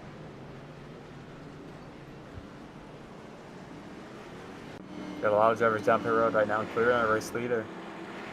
So Peyton Howe, he's going to take that opportunity to come down pit road, and that's going to give the lead to Michael Wiseman. Now it is about 130 to go, so they are close on fuel depending on yellows. If it goes into the end. Howell did not get in his stall correctly the first time. He had to scroll up a bit, so that is his first mistake I've seen from him tonight. Oh. We'll see if he can get off pit road first. Here comes Kuko. Yeah, yes he will. He'll get off pit road first pretty easily, but that's going to give the lead to Michael Wiseman. Michael Wiseman, been a fast driver tonight. He will have older tires. He will have less fuel, but those guys won't be good on fuel either if we go green. It's going to be very close. We'll have to save a little bit of fuel, but now with a couple cautions, they will be able to save. But knowing how much cautions they have, can Wiseman save enough? We'll bring up the last pit lap here on the side of our ticker here. So see when they last pitted. When they last pitted. So you can see Michael Wiseman last pit on lap 132. So that's 170 laps. Now we do have a lot of cautions, so he does have to save a good chunk of fuel under caution. So he's probably hoping we stay under yellow for a good portion of the rest of this race. Randy Schuler, he pitted on 98. So Randy Schuler, he last pitted even before Wiseman. So, and I believe Wiseman's last, that's only 132 because he did have to serve that penalty. So these top two last pit on lap 98, and JD Van Kirk last pit on lap 152. So Van Kirk only has to save 25 laps of fuel, which is very easy to do under yellow. They could probably easily stretch it to 150 just by how many cautions we've been having tonight. But you also got Jim Thornack there as well, 152. Rick Doss, 153. And you got Peyton Howe. So Peyton Howe's going to line up 6, just pitted this caution 2 laps ago. He's going to have everyone behind him as well on fresh tires in fuel. So I have to see how that plays out. But 1 lap to green, Wiseman going to lead him to green. So this is our 3rd driver to start from the lead tonight. We have Peyton Howe.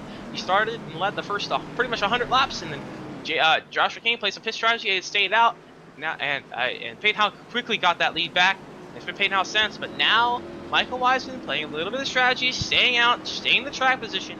He's gonna save a lot of fuel. I don't think he can make it on fuel, but if we do go green, I don't think anyone can make it on fuel. It's gonna be very close if they do. But they're gonna go through 3 and 4. And Michael Wiseman gonna lead into green. We're back on our way here at Martinsville. And a great restart for that inside lane. JD Van Kirk and Michael Wiseman clear. Oh, not clear yet, but Van Kirk's gonna clear. We gotta keep an eye on Van Kirk. He made his way into the playoffs after last week, and now he's playing some strategy. Can he maybe sneak into a win here if he can hold off Payne Howell? But right now, Thorndike and Schuler, a little bit of contact behind him. Now here comes Payne Howell and Adrian Fernandez on the fresh tires. The first time tonight, Howell has to come through the field, and finding it difficult trying to get around people's. There's another You see Fernandez trying to find a way by him, but he can't get there. But now he's Howell's to the inside of Schuler.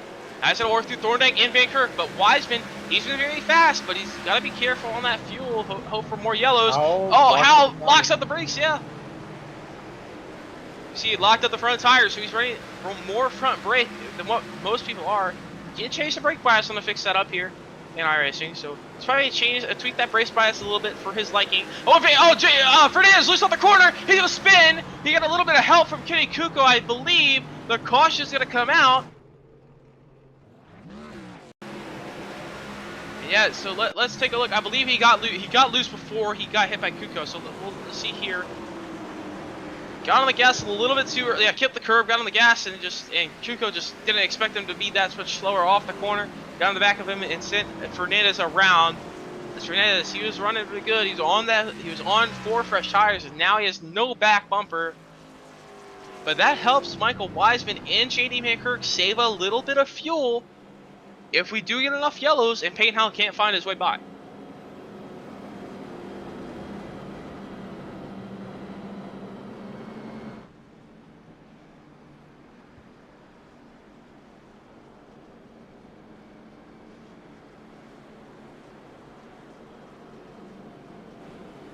So right now, Michael Wiseman still the race leader with JD Van Kirk in second. We do have Schuler and Brady Floyd. They're pitting now. They can make it to the end if we go green, but I believe some of these guys can make it as well. So those guys who pitted last caution can go green to the end as well.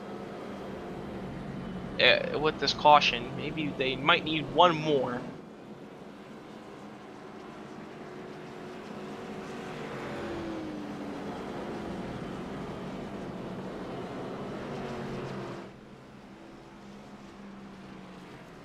So I have to see how Payne Howell can get through these top 3.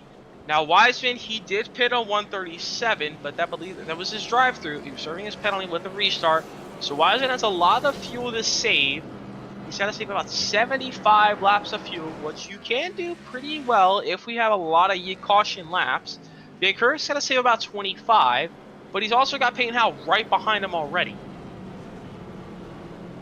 But another note, we do have, I don't think it will be a factor, but we do have a time limit with the iRacing session. We have about an hour and 10 minutes left to go on that.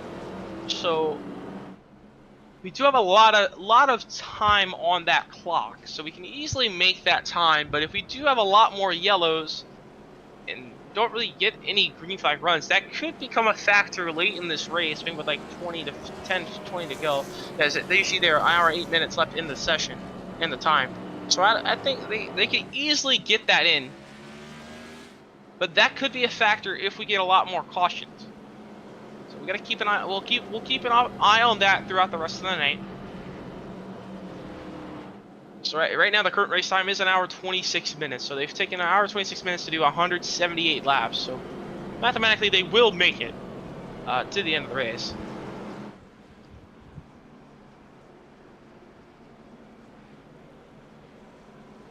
Right now we're going to take that 1 lap to green signal once again here. And Wiseman will lead him back to green, but now he's got Van Kirk on his outside, but now he's got Payne Howell in 4th. So Payne Howell, see how aggressive he will be. Now we do know Van Kirk and Thorndike has not been as quick as Wiseman and Howell, but Wiseman has been decently quick and not too slower than Peyton Howe compared to everyone else. Peyton Howe's just been that dominant tonight. He's been multiple tenths quicker than everyone else, but Wiseman has been really the only person to give him challenge. Right now, Wiseman will lead him back to green. We're back on our way here at Martinsville. Now JD Van Kirk, a little spin of the tires. And third race to go around, he missed a shift. Big crash into turn 1. Walter goes involved, big pile up as they enter turn 1. Man. Or like just missed a shift, like you said. It looks like, yeah, just got him. Yeah, just missed a shift. Cootie Kuko, just no time to react. Just everyone piling into that draft. Randy Schuler, AJ Fernandez, Rick Doss, George Spencer Jr. I think Dawson, Ledesma, they were able to keep out of that, so they had no damage. See, as you see here down at the turn 1, we saw the static camera. So yeah, missed the shift, contact both of those drivers, hard on the inside wall. Multiple drivers with heavy damage.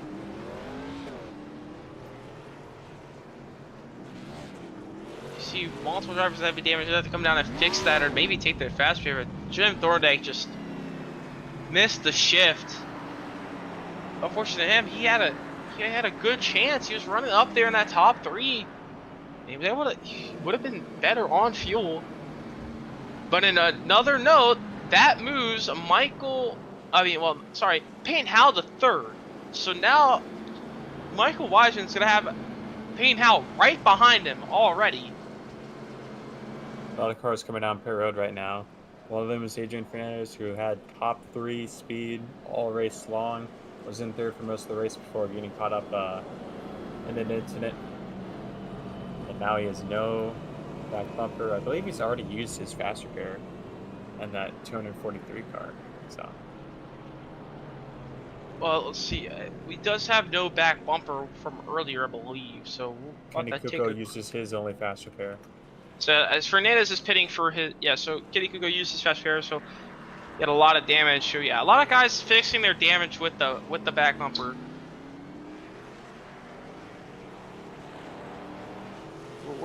They have a lot of people with damage, so they're just kind of slowly fixing it between each caution and just working their way to that nice magical 0 number on their damage repair. But right now, Wiseman leads, Van Kirk 2nd. So those 2 drivers have stayed out. They are on older tires, less fuel than everyone behind them. Peyton Howe, Jacob Wilson. They're the first 2 on fresh tires in a full tank of fuel. Those guys can easily make it on fuel with the amount of yellows we had since they pitted. Van Kirk maybe could make it on fuel if he gets a good bit more caution. Same with Wiseman. Wiseman needs a lot of caution though. But he's gonna have to do a lot of work now. He's got Payne Howe already right on his bumper, and Van Kirk needs to get a good restart and hold off 2nd. If he wants a chance at a win, he's got to hold off Peyton Howe. But before we do go back, actually we do have 1 lap to green here, so we'll bring it up. We'll bring it up next caution or once we settle down here. But we'll see, because Van Kirk, he is up there, and if he can stay up there, that'd be a very great points night for him. He started 5 below the cut line. We'll have to see where he is on the point cut line after tonight. If he can stay up in this top 3 to 5, we'll bring that up. We'll bring that up once we settle down here a little bit. But here comes Michael Wiseman. So lead him back to green. We're back underway here at Martinsville. And Payne Howe, perfect restart behind him. He's going to slot easily, move up to 2nd. Now we're keeping an eye on this battle. We're keeping an eye on the battle for the lead. Payne Howe, very fast tonight. Michael Wiseman, he's been close to him, but never had the track position. So we'll see if Payne Howe can find his way by that 74 machine of Michael Wiseman. Now Wiseman will have to pit if we go green, but if he get enough cautions, he could hold on. We'll have to see, but Payne Howe, he's going to put that pressure on the back bumper of that 74 machine of Michael Wiseman. Off turn 2, Howe looking close, but he's losing a little bit of time off the exit of the corner. Wiseman with a little bit of better exit, but you can see how quickly he rolls that center, puts that back bumper to the 74 machine, hits the back bumper of that 74 machine. We'll have to see if he can find his way by. He's going to look to around the outside. Can't find his way by yet. He's going to slowly work his way by here. He's got 112 laps to go this time by, so he's got a lot of time left. You see here, Peyton Howe putting all that pressure on the 74 machine. Here goes, you look to the inside for the race lead. Peyton Howe, dominant all night, trying to find that race lead back, but Michael Wiseman ain't going to give it up. Side by side for the race lead, down the back straightaway as they enter turn 3. Wiseman deep on the brakes, a little loose on the brakes, going to try to crossover, but Howe clears easily. Howe, very quick tonight, and he just gets that race lead back very quickly, but he's getting loose on the brakes. He's going to get a little sideways, so Howe's going to check up, and the caution is going to come out. I believe we'll have to find that out. That is Jeff Lemire around it on the outside of 1 and 2.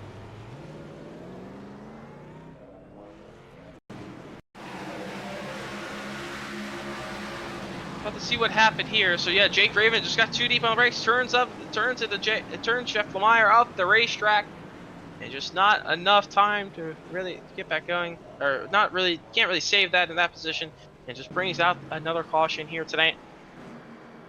Luckily for Lemire, it doesn't look like he got any real damage from that. He just got a scrape on the left side, and he's got some right foot damage actually as well, but I don't know if it's from that incident. No, it was not from that incident, so yeah, all I got from that wreck was just some scrapes on the left. So I was mentioning about Van Kirk being up here tonight. Bring up our point standings as they run. So right now, JD Van Kirk, he was third. So he's third. He's running third right now. As you see there, we got the points up now. He's running third. So he's running third, and he's also third of the points. 2 points above the cut line. As actually right now, Jake Raven and Joshua King tied on that cut line.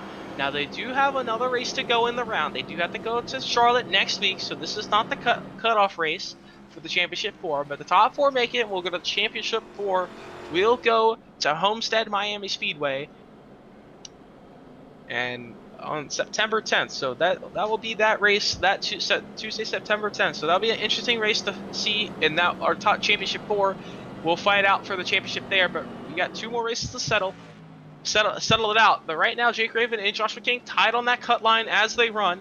Brady Floyd in the points lead. JD Van Kirk, he stayed out. He moved. He was in second. Lost a spot to Peyton Howe there, but now he's running third.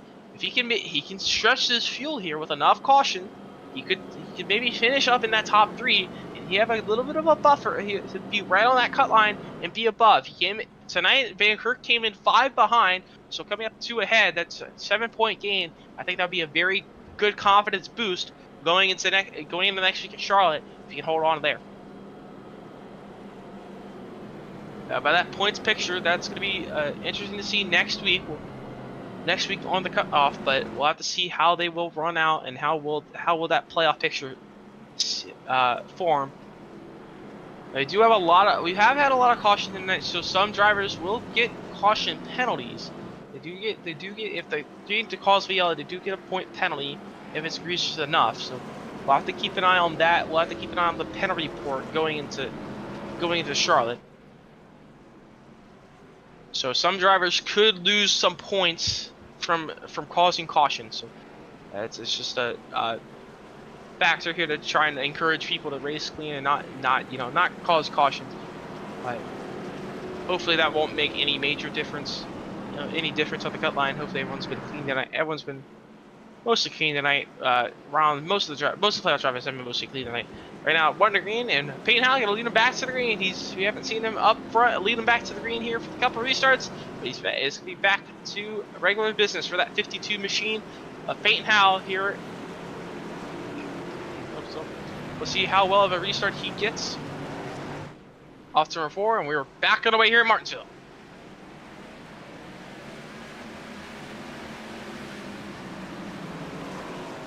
Down to the turn 1, Michael Wiseman. He's under attack from JD Van Kirk now, but Howe clear out for the race lead. Now they're side by side for that 4th place position between Kenny Kuko and Jake Raven. Raven up the racetrack. He's got Brady Floyd under him for that 5th place position. Brady Floyd moves up to the top 5. Wiseman almost lost it off turn 4 there. Lucky to not spin it.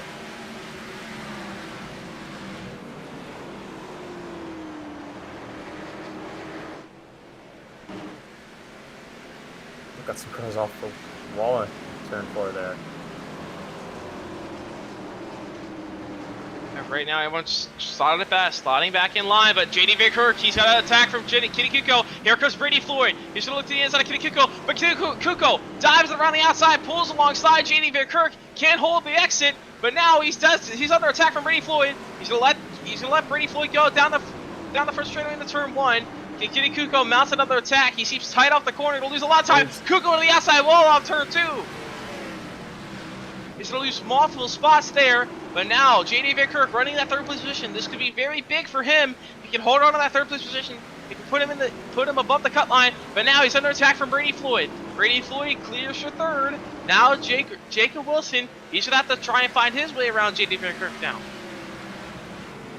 And Wiseman, our second place driver, hit the wall off turn 4 that last time by, so. Yeah, he has a big gap. He has a big gap over our third place driver Brady Floyd right now. Now Kenny Kuko, he looks to the inside of Jake Raven. He's gonna easily get by Jake Raven, make quick work with him. We'll have to keep an eye on this battle for 4th. Right now, Jacob Wilson on the back bumper, JD Van Kirk. Nice, he's trying to close that gap back in. Oh, but Joshua Kidd goes around on turn 4, up the racetrack, almost under Ledesma Jr. The caution is out again. Once again tonight. Have to see how that happened. Take a quick look at that. So coming off the corner here, on the curve, and then he just spins him around, and just spins it back up the racetrack, almost into Ledesma. No, luckily no one else involved. So Josh McCain spins again, brings out another yellow. So you're now under 100 laps to go. So we're coming down to the closing points of this race. As here we got some pit stops here. Michael Wiseman. He's going to dive it down pit road, and Jake Raven, AJ Fernandez is going to follow him as well. We've seen AJ Fernandez, he's been pitting a lot recently, so he's probably fixing that rear end damage he got from that incident earlier. That rear bumper almost pretty much fixed up for that 243 machine. But right now, Peyton Howell in the race lead. Brady Floyd's going to move to second now after Wiseman pitted. Brady Floyd had technical issues to start. Said a lot tonight. Started a lap down. He's up to second now.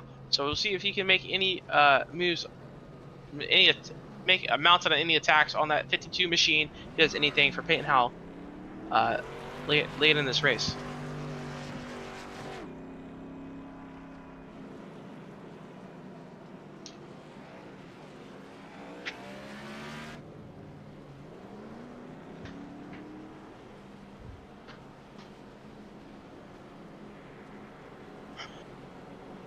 So Peyton Howell has been very dominant tonight. He's pretty much led all but probably about 20 to 30 laps. He led pretty much the first 150, 170 really, and then Wiseman played some strategy, stayed out, held it for about 10, 15, 20 laps, and just no one's been able to really challenge that 52 machine tonight. And he's been very dominant, very very great here at the short track of Martinsville Speedway. But I don't really know if anyone can really challenge him tonight. He's been very, very good, but he's gonna have to make a pretty massive mistake if anyone wants an opportunity at him. Right now, still pacing under yellow here.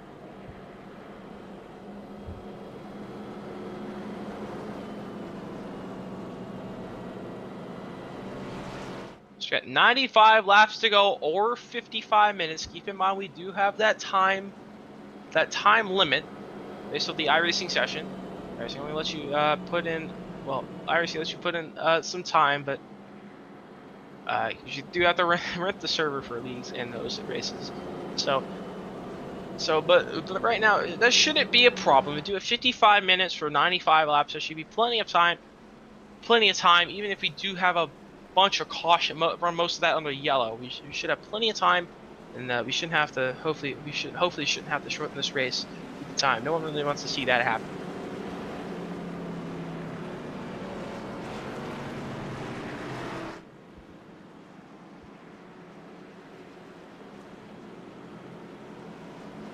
Now 1 to green. That pace car gonna turn on the pit road once again. And Peyton Howell and Brady Floyd on the front row. And speaking of Brady Floyd being second, he's now the top running playoff driver. kind of back to the normal we've seen during the playoffs so far. But green flag back there. Howell with a great restart. But Van Kirk with an even better restart. He's side by side with Brady Floyd now to the inside. JD Van Kirk fighting for that second place. He's trying to fight back and get a great points night. He can get above that cut line right now. Floyd not letting him have it easy. Side by side for that second place position. He's got Kenny Kuka behind him. Kirk a little slow off the corner. Floyd with a great launch off the corner. He's not going to be able to clear Van Kirk going out of turn 1 and 2. Van Kirk still has his nose there. Side by side off the corner. Van Kirk a little better off the corner that time. And the caution's out anyways. As that is a big pile up, multiple car pile up there in turn number 2. Joshua King, Drafty Beef, and Jake Raven involved. Let's take a quick look at that one. Joshua King looked for a gap there, just not enough room. Just got into Jake Raven and ended up getting up into Drafty Beef and brings out another caution. So unfortunate for that 37 machine and 13 machine, both caught up in another incident. Yeah, two drivers have once tried to send turn 1 to pass the car in front, and that's just the result of what happens there. And right there, Van Kirk, he was almost about to get by. Brady Floyd is staying alongside him, but well, since we're in the yellow again, we do have 90 laps to go. We'll take a quick break, and we'll be right back here for Martinsville Speedway.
We're back here from the Martinsville Speedway, and here in Martinsville, the short track in Martinsville, Virginia, the small town of Martinsville, Virginia.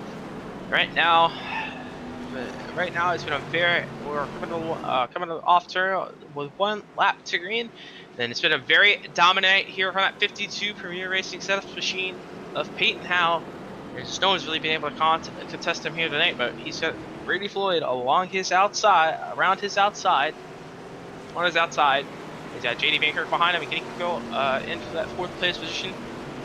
Peyton Howe can lead him back to screen. We're back underway here at Martinsville. And JD Van Kirk with a great restart once again. He's actually been able to clear Brady Floyd here, so that's going to give Van Kirk the 2nd place position. You've seen it, this could be a very good points night for that 22 machine.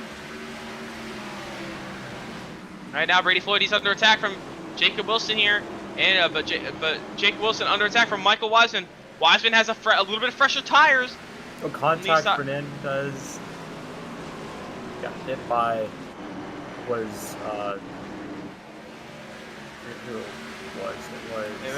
Here comes Brady Floyd. He's looking for that 2nd place spot on JD Van Kirk, side by side with the 2nd place position. But here comes Michael Wiseman. He's on the fresher tires. See, maybe he could have an opportunity at a race leader, Peyton Howe, with the fresher tires. We'll have to find out. But he's going to clear for third. JD Van Kirk falls back to that fourth position. But right now, Brady Floyd in second. Michael Wiseman all over his back bumper. Off turn 4. Down into turn 1. Wiseman's going to drive it in here. But Floyd drives it a little deeper. He's able to hold off Wiseman. But Wiseman wants that second place position. Wants to try and catch that 52 machine. Wiseman, we've seen him very fast tonight. He's probably the best shot on that 52 machine, beat that 52 machine on a race lead. Right now, Peyton Howe out to a 1.8 second lead, almost a 2 second lead, but they're still side by side for the second position. Wiseman on the bottom of Floyd. Floyd up to the outside wall off turn 2. That's going to give the 74 machine of Michael Wiseman that second place position. Now Brady Floyd falls back, slots into third, but now we move back to the battle for fourth place position. Jacob Wilson, a little closer to Van Kirk there, but Van Kirk able to pull away a little bit off turn 4, down through to 1 and 2.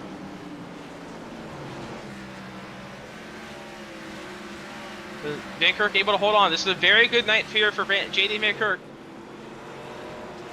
Came behind the cut line in the points. Let's bring up our points here tonight. It is not the cutoff race, but we do have 80 laps to go. Bring up the points as they run. So JD Van Kirk on the cut line, about 4 points over Joshua King as they run. So this could be a very good points night, like I said. With JD Van Kirk going into next week at Charlotte, he wants as much buffer as he can. We've seen JD Van Kirk.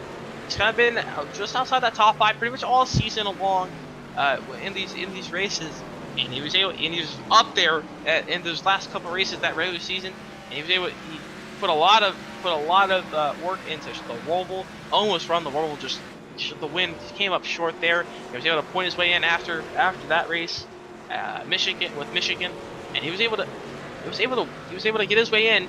He made it through the next round, made it the round of 7. See if he can make an opportunity at the championship 4. Right now, Randy Schuler, he's got Joshua King behind him. Joshua King in that 9th place position. Every position is a point, but it's not the cutoff race. So they do have next week, and they do also have penalties, post-race penalties as well with any penalty points. Hopefully, no one gets any penalty points go after tonight. Well, that could be a factor as well. Right now, JD Van Kirk up the racetrack here. He's got Jacob Wilson under him for that 4th place position now. Side by side as they enter turn 1. Maybe it's Wilson. Back it off. Let Van Kirk clear. Wilson just trying to slowly work his way by that 22 machine to JD Van Kirk. Here comes Kenny Kuko. Big accordion effect. They are almost contact with Left Flameyer and Kenny Kuko behind these two. 75 to go. Long time left here. With another note, but I noticed Randy Schuler around in turn 2, contact with Jake Raven. No caution. They stay green. Same thing we've been seeing all night. Back end stepped out from that 31 machine, and luckily, like I said, everybody got back rolling again. Yeah, Schuler, he's now getting passed by. He fell from 8th to, well, now he's gonna fall back to 10th. But I was noticing, I was about to say, Michael Wiseman got to the wall there off turn 4. But I was about to say, when Michael Wiseman and Brady Floyd, they were about a 1.8 back to Peyton Howe when they were battling. And Michael Wiseman, once he got clear, he bring that gap back down to about 1.5. But now he's slowly losing that gap now, actually, especially with that contact. But now they got a battle with JD Van Kirk and Jacob Wilson side by side for that 4th place position.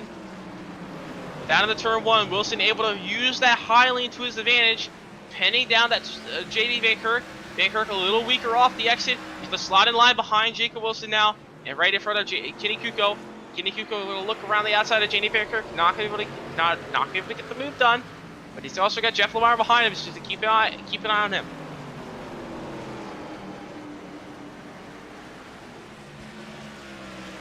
JD Van Kirk is on older tires compared to these guys, so he's on the disadvantage. Right now, Kenny Kuko trying to find his way by.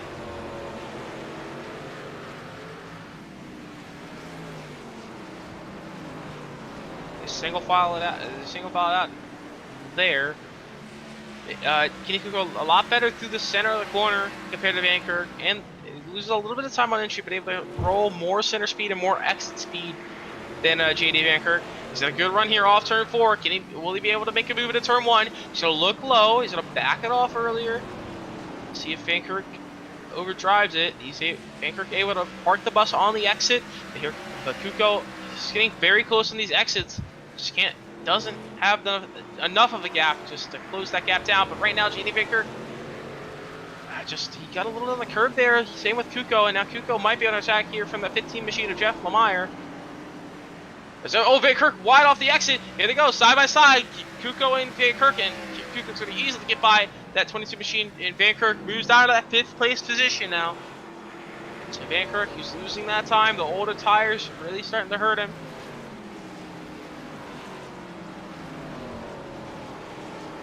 So right now, Desma on pit road, that 48 car a few laps ago got loose off turn 2 and slammed the inside wall.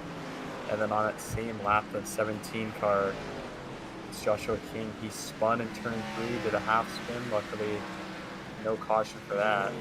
He is right now currently for our leader, Dan Howell, looking to go a lap down. And so let us, yeah, he is. He's been laps down. He had an engine damage, blown engine to fix early in this race. He forgot to check his fast repair, and he's just been he's been trying to work his way back. And right now, he's been slowly picking up. So he went from 17th, now he's at the 15th, and Jim Thorndike is out of this race, and Rick Doss is also on pit road. So in about 20, if he gets out there for 20 more laps, Lettisma can get back out there and pick up 2 more spots. Now he isn't in the playoffs, but there is, like I said earlier, there is an 11th place in points prize to encourage non-playoff drivers to keep running the rest of the season. He can, so Lettisma comes out of pit road, see if he can pick up some extra spots. But right now, everyone's going to spread out on the racetrack here. Closest battle on the racetrack really is that 6th place position with JD Van Kirk and Jeff Lemire. But now, as they work their way by Lettisma there, paying out to a 3.5 second lead. The tires for Michael Wisen has fallen off. Right now, this is a pretty decently long green flag run here so far.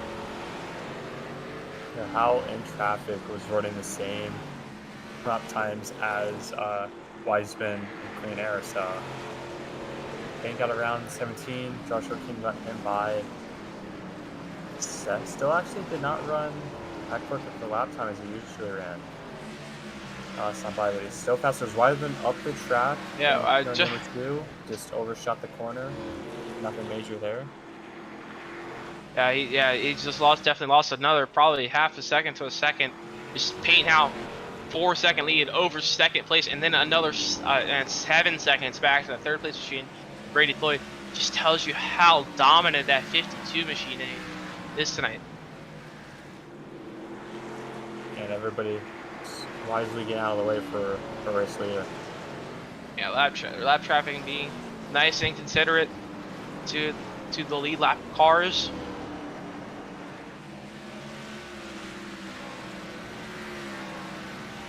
Not many battles on the not really any battles on the racetrack. Oh, Howell in the wall there off turn 4. Just that, but he's not really made that many mistakes tonight. So I know early in the race he had an issue getting into his stall. He had to adjust his car, but that's really the only mistake. Oh, that's Randy Schuler around. That's a caution. That brings out another caution. And now that could be interesting. We could see some pit strategy form. That was a very long green flag run. The tires could matter. But they see Brady Floyd also went around there as well. What? Wow. I'm going to take a quick look at that. Oh, he got hit by a lap car. So, under yellow here. Yes, you seen. Yeah, you got hit by Lettisma under caution. This is the caution was already out for Randy Schuler. And they were side by side with speed. That's a little interesting. Brady Floyd really confused over the voice chat right now. But yeah, but now that, like I said, that was a little that we could have some pit strategy. Payne Howell, Michael Wiseman, Jacob Wilson, Kenny Kuko, Van Kirk, Floyd, and pretty much everyone on pit road for 4 fresh tires, which is interesting to me because I thought for sure someone would try and stay out on some old tires and maybe try and make something happen, but everyone pitched for tires.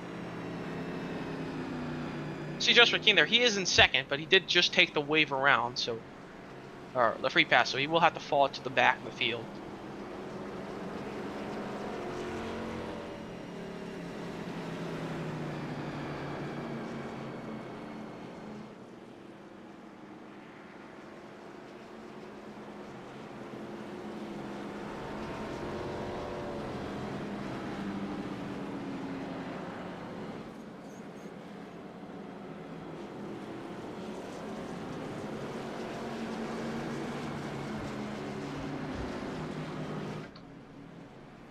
So Peyton Howell, he's going to be leading, and he does have the fresher tires. He's got Kenny Kuko will be second, I believe. Joshua King was, was Joshua King a lap down, or was just so far back he wasn't able to get to the lead. There he is. Now it's 2 green, so now yeah, he does have to let everyone by. So he did not pit. Interesting call there from him. He's gonna have to go to the back anyways. Might as well pit and take 4 fresh tires and a full tank of gas. Why are you down there? At least 4 tires, but now he's at the start of the tail end of the field with the free pass. Well, the lucky dog free pass. So we Peyton Howell and Kenny Kuko and Jacob Wilson. Those will be your top 3 going to the restart. So that's actually good for Jacob Wilson. So Jacob Wilson, we haven't really seen much of him tonight in these top 3. So now he's got his teammate right in front of him, of Peyton Howell, and he was able to see if he has any shot at his teammate. See, but we're 1 lap to green once again. We're ready to come down, ready to come back to the green. So that pit car going to take that turn on the pit road one more time. Probably maybe some more. We'll have to see. We're gonna restart with 52 laps to go. Peyton Howell gonna leave him to green. Kenny Kuko will be on his outside. Jacob Wilson, his teammate, behind him. Off turn 4 into the Geico restart zone. We are back underway here in Martinsville. Now a great restart for that outside lane. Jacob Wilson to the inside of Kenny Kuko already. Gonna be side by side for that second place position. Gets hit by Schuler and he goes around in turn 2. Yeah, that's another caution. As Kenny Kuko, I don't know if Kenny Kuko was able to hold on to that spot. I believe Jacob Wilson was granted that position. He was able to steal that spot away. We'll take a quick look at that one. So getting into turn 1, yeah, just Schuler got into him. I don't know if he just didn't leave enough room or just Schuler got in a little bit too deep. Tried to go for a gap that Fernandez thought he wasn't going to go for. Got into him, spun him around. No major damage for any of those drivers, but Fernandez, we've seen him up in the top 3 earlier tonight, and now he's not been able to work his way back up yet.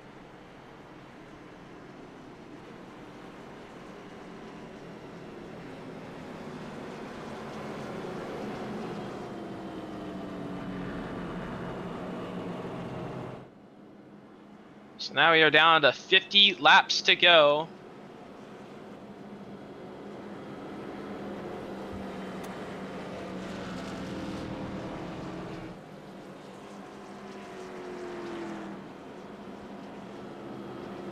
So in other news, I was mentioning the time limit earlier tonight, but I believe good news now. So we do have about 35 minutes left, but even if we run every single lap under yellow, we will still make it to lap 300 by the time limit. So we will not be ending on time, luckily. As you see there, 33 minutes left. It's about 45-second pace laps. So 40 to 45-second pace laps here. So everyone will, I think, will easily make it to the end of the scheduled distance without any worry of the time limit. I believe we only do have 1 green white checkered, so we'll probably, maybe if we do go every lap caution, we might one lap that might end up being a 1 lap shootout. But, we shouldn't have to worry about that time limit, so that's good news there.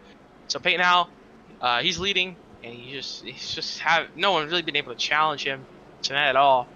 We've seen Adrian Fernandez, he had issues, he's just stuck in the back, he hasn't really been able to make his way up.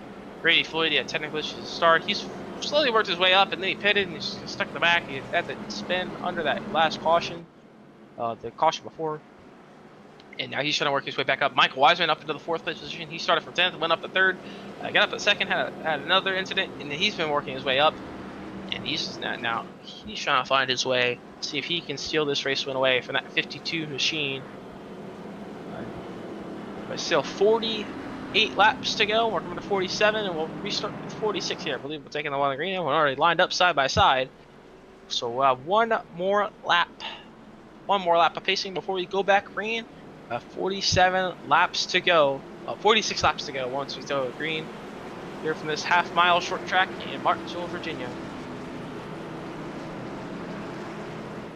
So right now we got the 2 Premier Racing setup cars right on that front row. We haven't really seen much of Jacob Wilson up here tonight. We've seen him win our last week at Talladega, help from his teammate Peyton Howell, and now they're both up in the front row. See what they can do. Pace car to take that left turn on the pit road once again. 2, 3, and 4. We go off turn number 4, and we are into the Geico Research Zone. We're back underway here at Martinsville.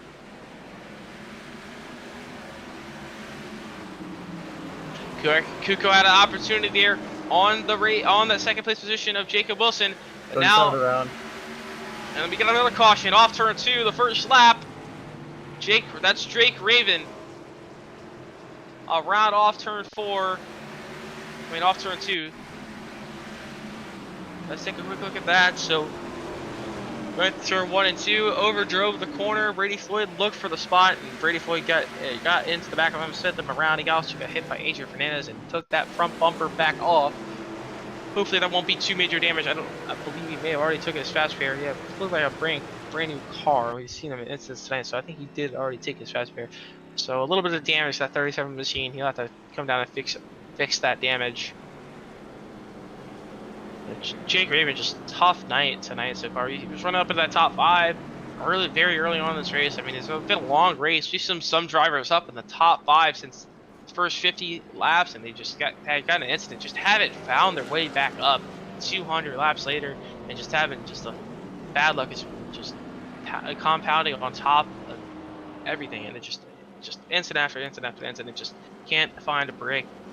And it's just unfortunate for Drake Raven. He's just caught up in multiple incidents. That's not even his fault, really. He's just been stuck in the traffic and just couldn't find his way by.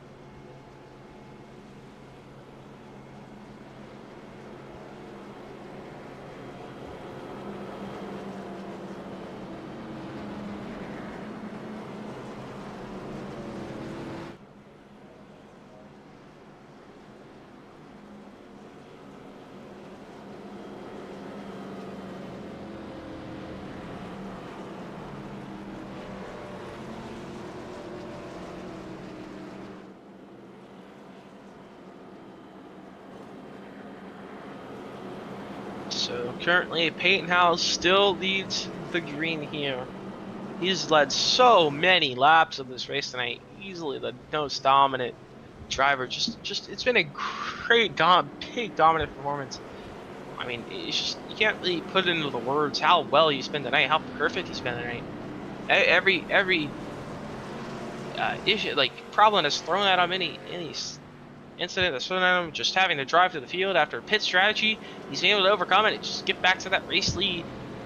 But he's still got to hold on for about 40 more laps. He wants to secure this race win. The pace car. Unfortunately, the pace car has been up in front of him most of the time, so the pace car getting its work here tonight. Yeah, I think the pace car has been the second best car behind Howell tonight. So it's been that pace car, that racing pace car has been getting a lot of work. They get a lot of work. It's getting a stress test, if you want to say. It's just getting a stress test on that iRacing pace car. That's all it is. But here we go. Lights are off on the pace car once again. We're ready to get back going. Underway with Peyton Howell and Jacob Wilson leading them back to green. Kenny Kuko and Michael Wiseman behind them. Through 3 and 4. Coming to the Geico restart zone once again, and we are back underway. And this time, Kuko with a much better restart than last time. He's going to be side by side with Jacob Wilson for that second place position. Will Michael Wiseman have an opportunity? Michael Wiseman, he's to the inside of Jacob Wilson now. Can he make a move on Kenny Kuko down to the 3? He's going to think better of it. He's going to stay side by side with Wilson. Wiseman's going to be able to clear Wilson to that 3rd place position now. Everyone's single file out for this top 5 to top 6. Made it a lap that time. Now Michael Wiseman is going to look to the inside of Kenny Kuko, side by side for 2nd. Wiseman's going to clear now. Wiseman, he's been very quick tonight. He's probably the best driver to get to Peyton Howe. Loosen into the wall off turn 4. His bumper came off there. Save. Yeah, he hit the wall. Brady Floyd almost got him, though. Luckily, yeah, great save for Van Kirk there. That was interesting. Michael Wiseman, he's been the 2nd fastest driver pretty much all night. Kenny mounted attack. He's got a gap to get, though. He's got a gap to close. Kenny closed down to the race leader, Peyton Howe, but he's still got Kenny Kuko all over his back bumper, not letting him go.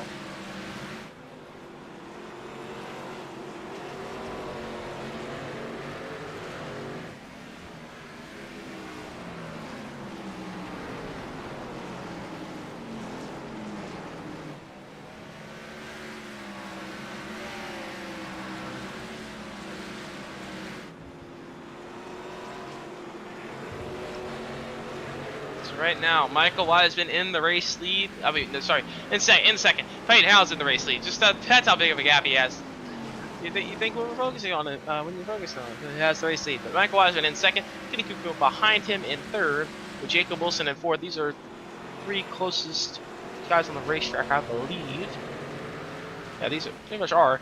Right now, Wiseman a little loose off turn 4, struggling for a little bit of rear grip. Right now, Kuko not close enough to really get mounted attack into turn 1. Right now, Wiseman leads over Kenny Kuko. Wiseman, once again, he's in 2nd.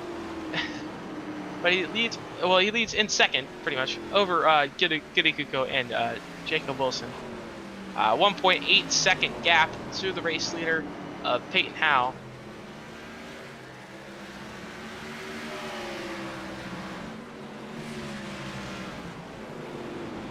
There, George on the Jr.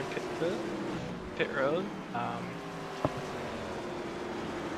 And now just everyone kind of minding their business, minding their races so far, just trying to slowly get this lap count down. Quickly get this lap count down. We'll see probably an intense ramp up in pressure. We've seen a lot of racing in tonight. 270 laps of our 300 here at Martinsville. We still have 31 more to go. Peyton Howe's been out front for most of it. Pretty much all but 20 laps is what Howe has been out for from some strategy, but Howe has just been able to just very dominant there tonight. It's just been multiple times faster than pretty much everyone else on the racetrack.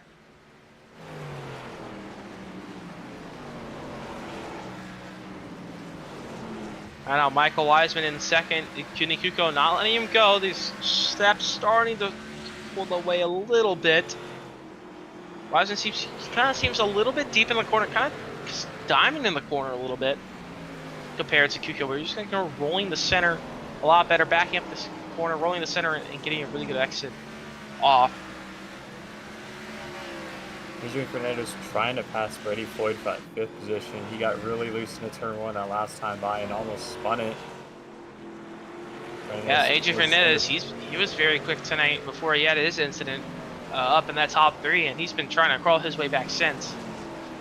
He's up in the 6th place position. See if he can work his way back up to that top 3. He's got 28 more laps to go to do it.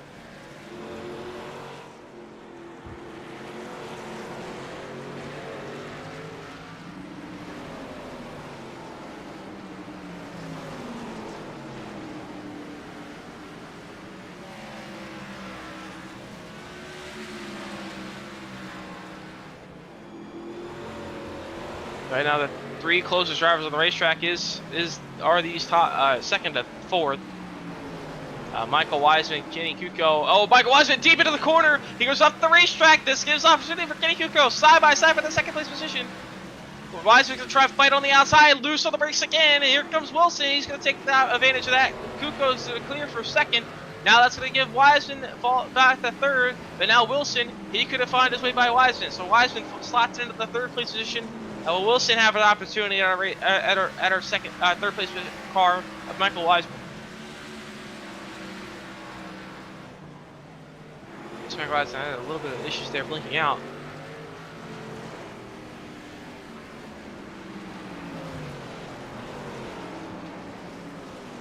But right now, these second to fourth place cars pretty much close on the racetrack, trying to find their way by each other, coming out of the closing laps of this race.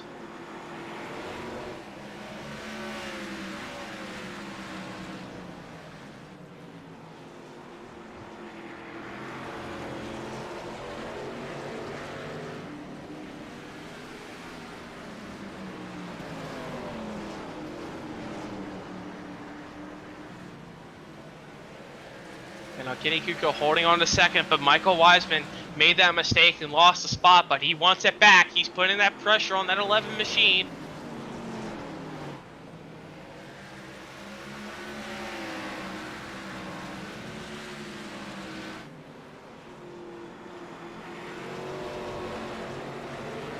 Right now, just can't find a way by. Oh, he taps the wall off the corner there. And now Wiseman slowly bringing that gap down. You can see kind of, let's go on forward with that 74 machine. See what he's doing differently to that 11.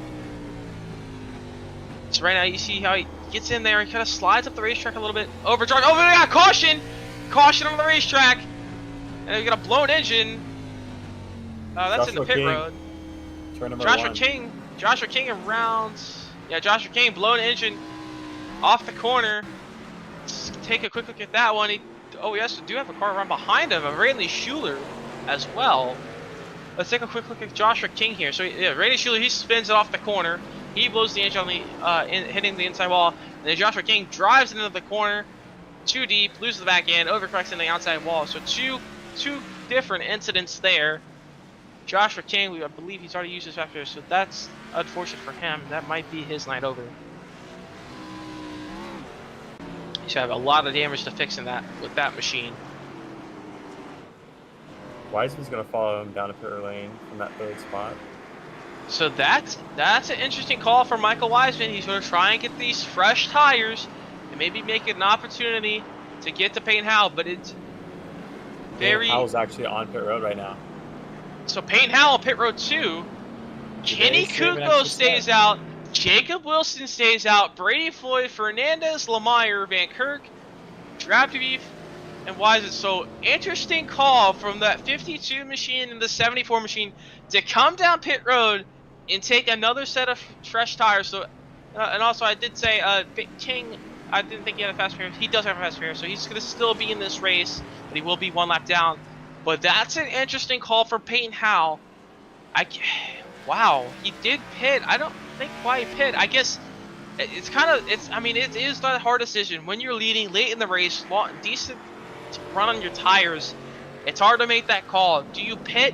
Normally, if you pit, everyone else stays out. But if you stay out, everyone else behind you pits. If you're that race leader, it's just a hard call to make. But really, at Martinsville, you really don't want to make that call. 15 laps, hard to pass unless they really move you out the way. But Payne Howell, he's gonna restart in 8th place position. He's got work to do with less than 15 laps to go when we restart. Have to keep an eye on that 52 machine. He's been dominant all night. This pretty much, hasn't led only about 15-20 laps of this race, pretty much only because of his strategy, just like this. But now Kenny Kuko, he hasn't won at all this season.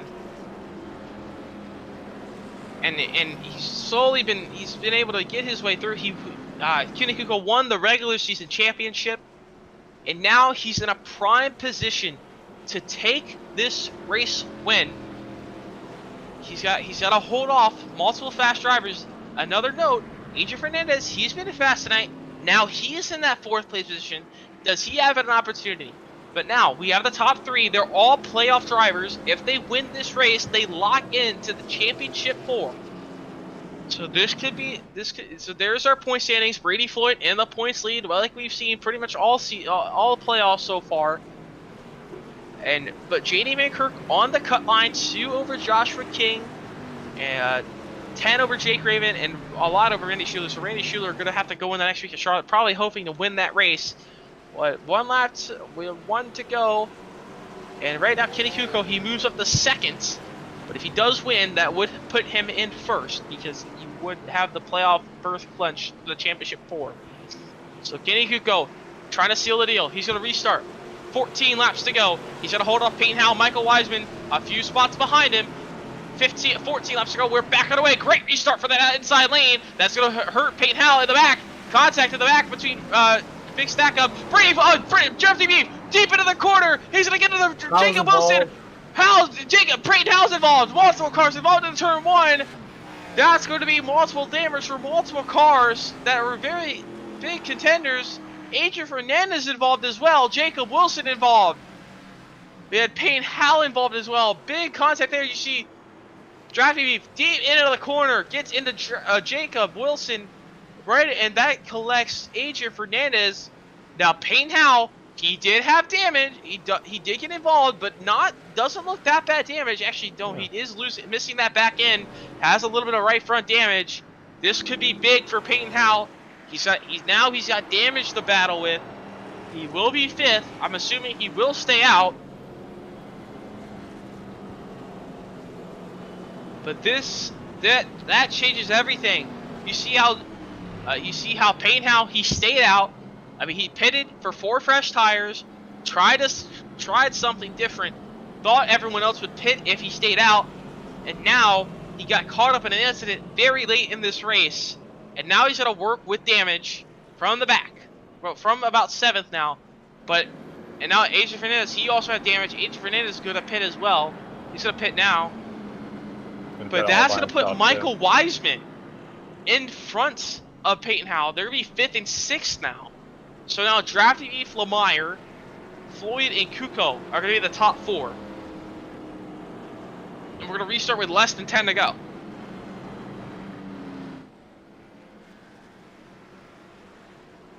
Now we thought this race was pretty much all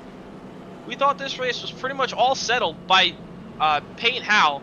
But we had that late race yellow. He pits for fresh tires. He has to start from 8, gets involved in the incident, and now this entire race has been flipped upside on its head. Yeah, I mean, Peyton Howell is still pretty lucky because really the only major damage on his car is on the back of it. He only has a tiny bit of damage on the right front, but I think that's it. So got lucky there, but he still's got to have 2-3 rows of cars to go through in this restart. I mean, if anybody can do it, it's him, but we're gonna have less than 10 to go here, so this is gotta get lucky. But I know he does have what it takes to get through the field here. It's just gotta be if he's gonna get the opportunities to get it done. So I know he got slowed down there on that restart of the outside lane not going as well. So yeah, he just has to have things go his way.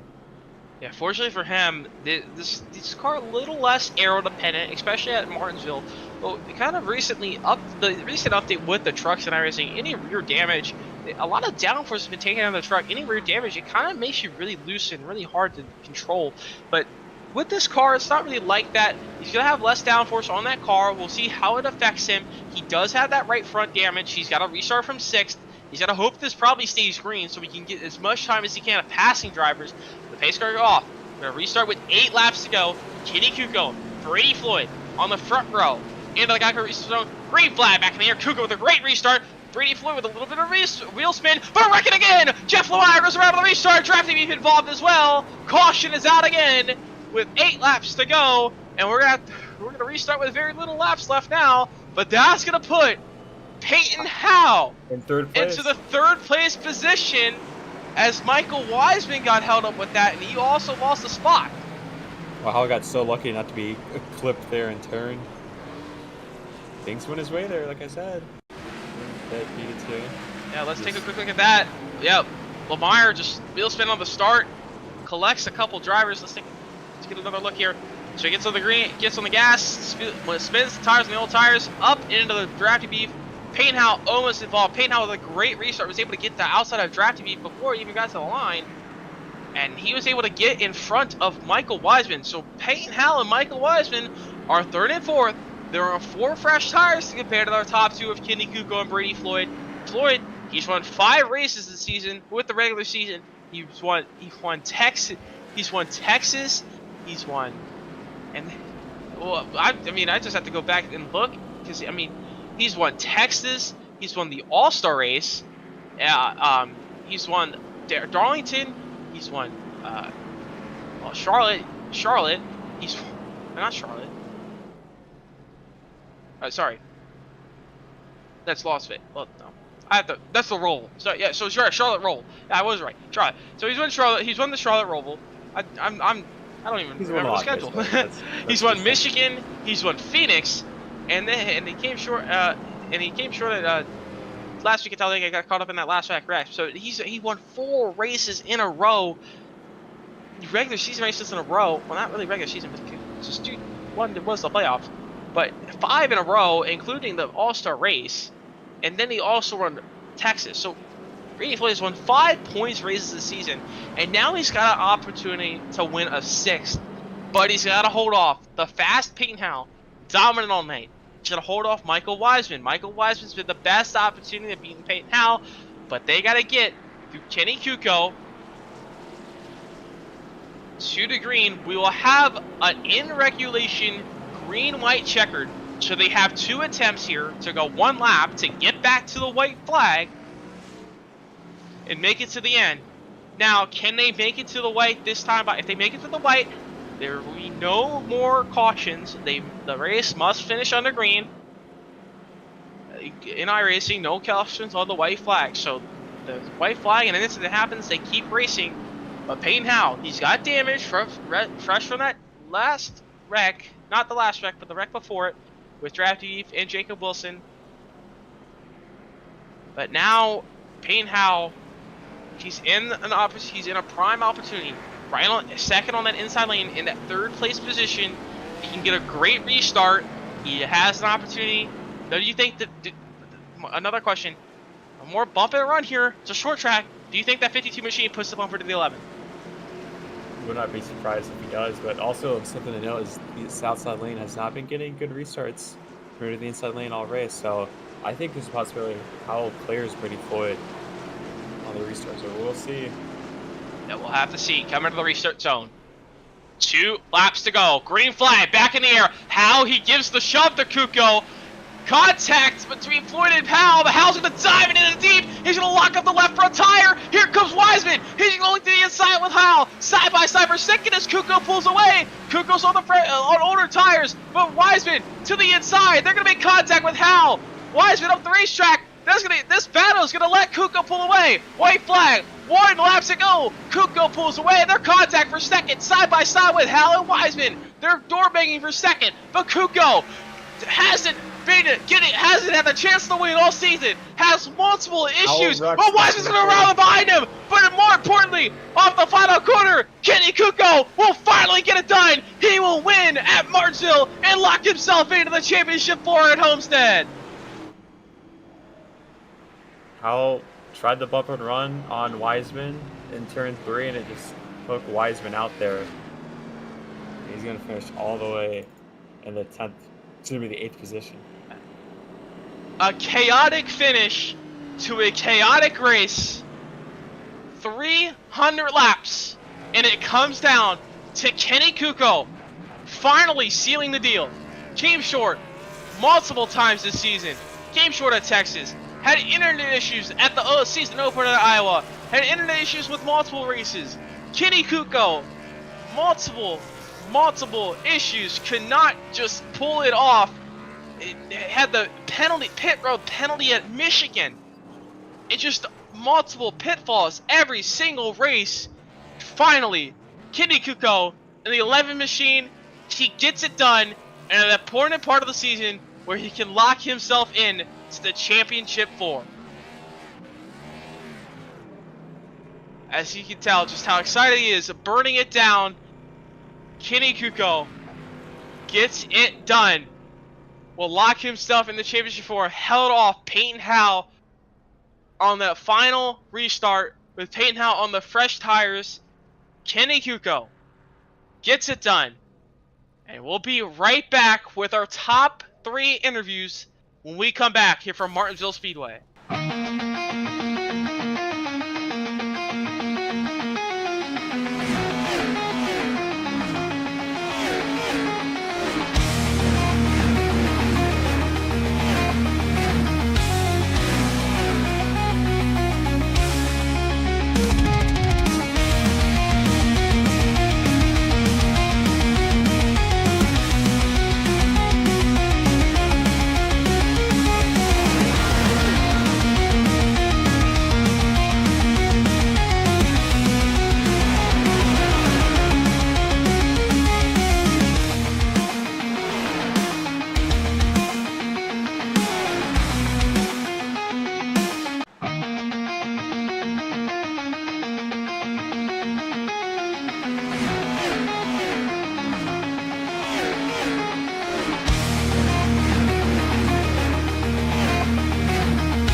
Welcome back here to the Martinsville Speedway as we've seen a thriller to finish.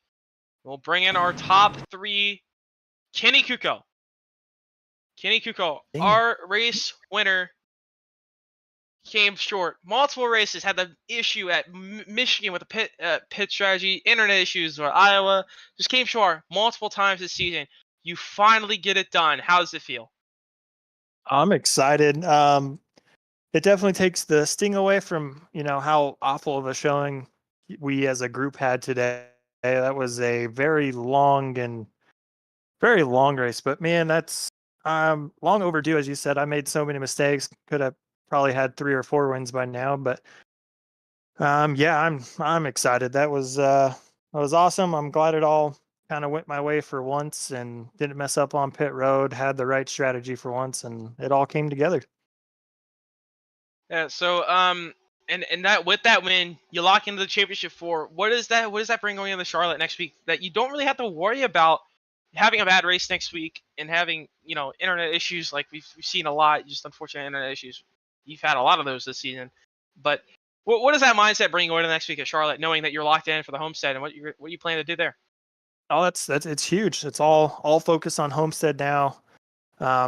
Just show up at Charlotte, still try to, do my best and try to get another win, but it's all looking forward to Homestead. Yeah, and like you said, my internet issues, my provider's actually coming out tomorrow and they're supposed to be fixing my stuff because it never used to blink and it's just been getting worse. So hopefully I can get that squared away and be right at form for championship weekend. I love Homestead. It's the favorite one for me, so we'll give her hell. All right, well, before we send you off on your way here tonight, any sponsors you'd like to thank for tonight's race win?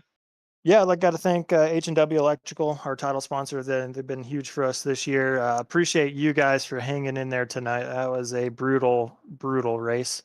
Everyone at Kukui Motorsports, all the guys, been working really well together. Got to thank Drafty for all his paint schemes he makes for our team at Press Gas Hall Ass Designs.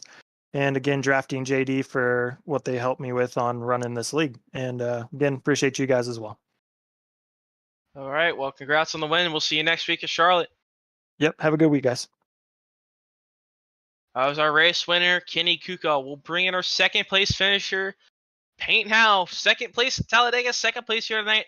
But more interesting, that strategy call with 20 to go. What was your mindset going through that strategy call? Do you think the tires were really going to be that big of a factor? And what was your thought process through that strategy call? Well, I thought everybody would pit, because we were half a second off the pace, and everybody wanted to start killing each other. I didn't even think about that, and should have just stayed out. I'm pissed at myself because 255 laps led for nothing. Yeah, you ran a great dominant race tonight, and just the strategy call there. But what do you think you could have done different other than the strategy call on that group by checker? What do you think you could have done to get by Kenny for the win? Only thing I could have done different was not lock up in the turn one on the right on the restart, and just not lock up. I had left front damage. The left front toe was broken. The right front was broken. I had no deck lid, so I had no downforce, and left front locked up. And then on the white flag coming to the checkered in the 3 and 4, I'm sorry to Mike. Same thing happened. Left front locked up, and if I lift off the brake, I'm gonna run him over. If I stay on it, I'm still gonna hit him. So.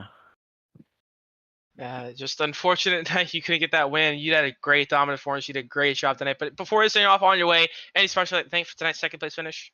Martin Sports, Premier Racing Setups, Adrenaline Captures, Nerditudes, Race Stop Suicide, Florida Estate Builders, HelloFresh, Blaze McKinney for the paint, Jacob Wilson for showing me this league, y'all for putting on the broadcast, and yeah. All right, well, congrats on second place finish. We'll see you next week at Charlotte. Yep, thank you. That was our second place finisher, Peyton Howe. We'll bring in our third place finisher, Brady Floyd. Brady Floyd, 5 regular season race. Well, not regular season race wins, one in the playoffs. So, but 6 wins of the season. Came short of another one. But yet it come from the back from internet issues. Well, not internet issues, but computer issues earlier. Was passing through the field and coming through the back multiple times. How hard was that?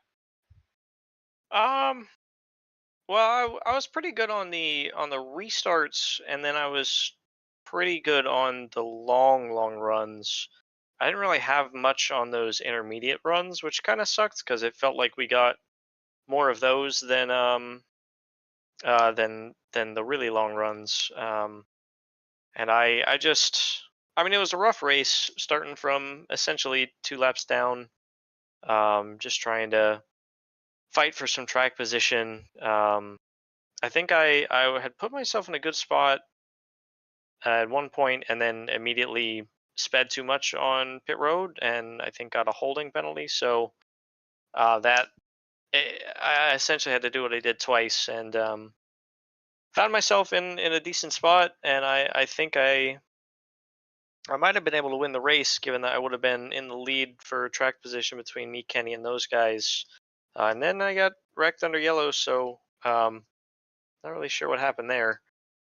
And that's, I guess, unfortunate, but it's how it goes sometimes. And from that, able to stay out of trouble and rally to P3. I can't really complain. So just gonna go into Charlotte, I guess, needing an okay point stay, and I think we'll see the other 3 guys in the final. Yeah, we'll show the points in a minute after results, but you did have a really good buffer in the third. We'll give you a good points buffer going into Charlotte, and also we'll have probably penalties with the amount of cautions we did have. So all that will have to be sorted out. But So you did stay out on old tires towards that end. So how did the old tires handle, and how much differently did they feel compared to the new tires? It was definitely harder to get it rotated center of the corner, and you were kind of pushing a little bit off, so a little bit of weight to get back to the throttle.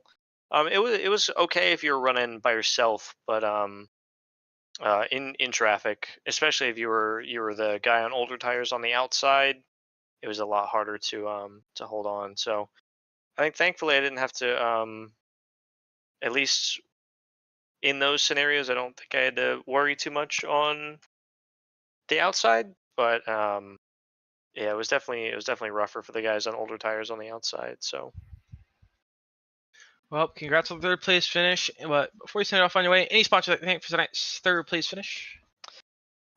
yeah, definitely got to thank all the guys at Adria Esports. You can find us at adriaesports.com. Thank you to Four Cloak Media. That's our main sponsor. You can find them at fourcloak.net. Pierce Graphics at piercegraphics.com. And then, of course, the league sponsor as well. Thank you so much to them. Yeah, overall, I mean, it was a fun race. Got to thank Adrian for staying in it with us, and Zach and Will, I guess, for hanging out with us. So, all in all, it was an event. It was Martinsville. It was a lot of laps, and I guess we got it done. Yeah, well, congrats on the third place finish. We'll see you next week in Charlotte. Yep.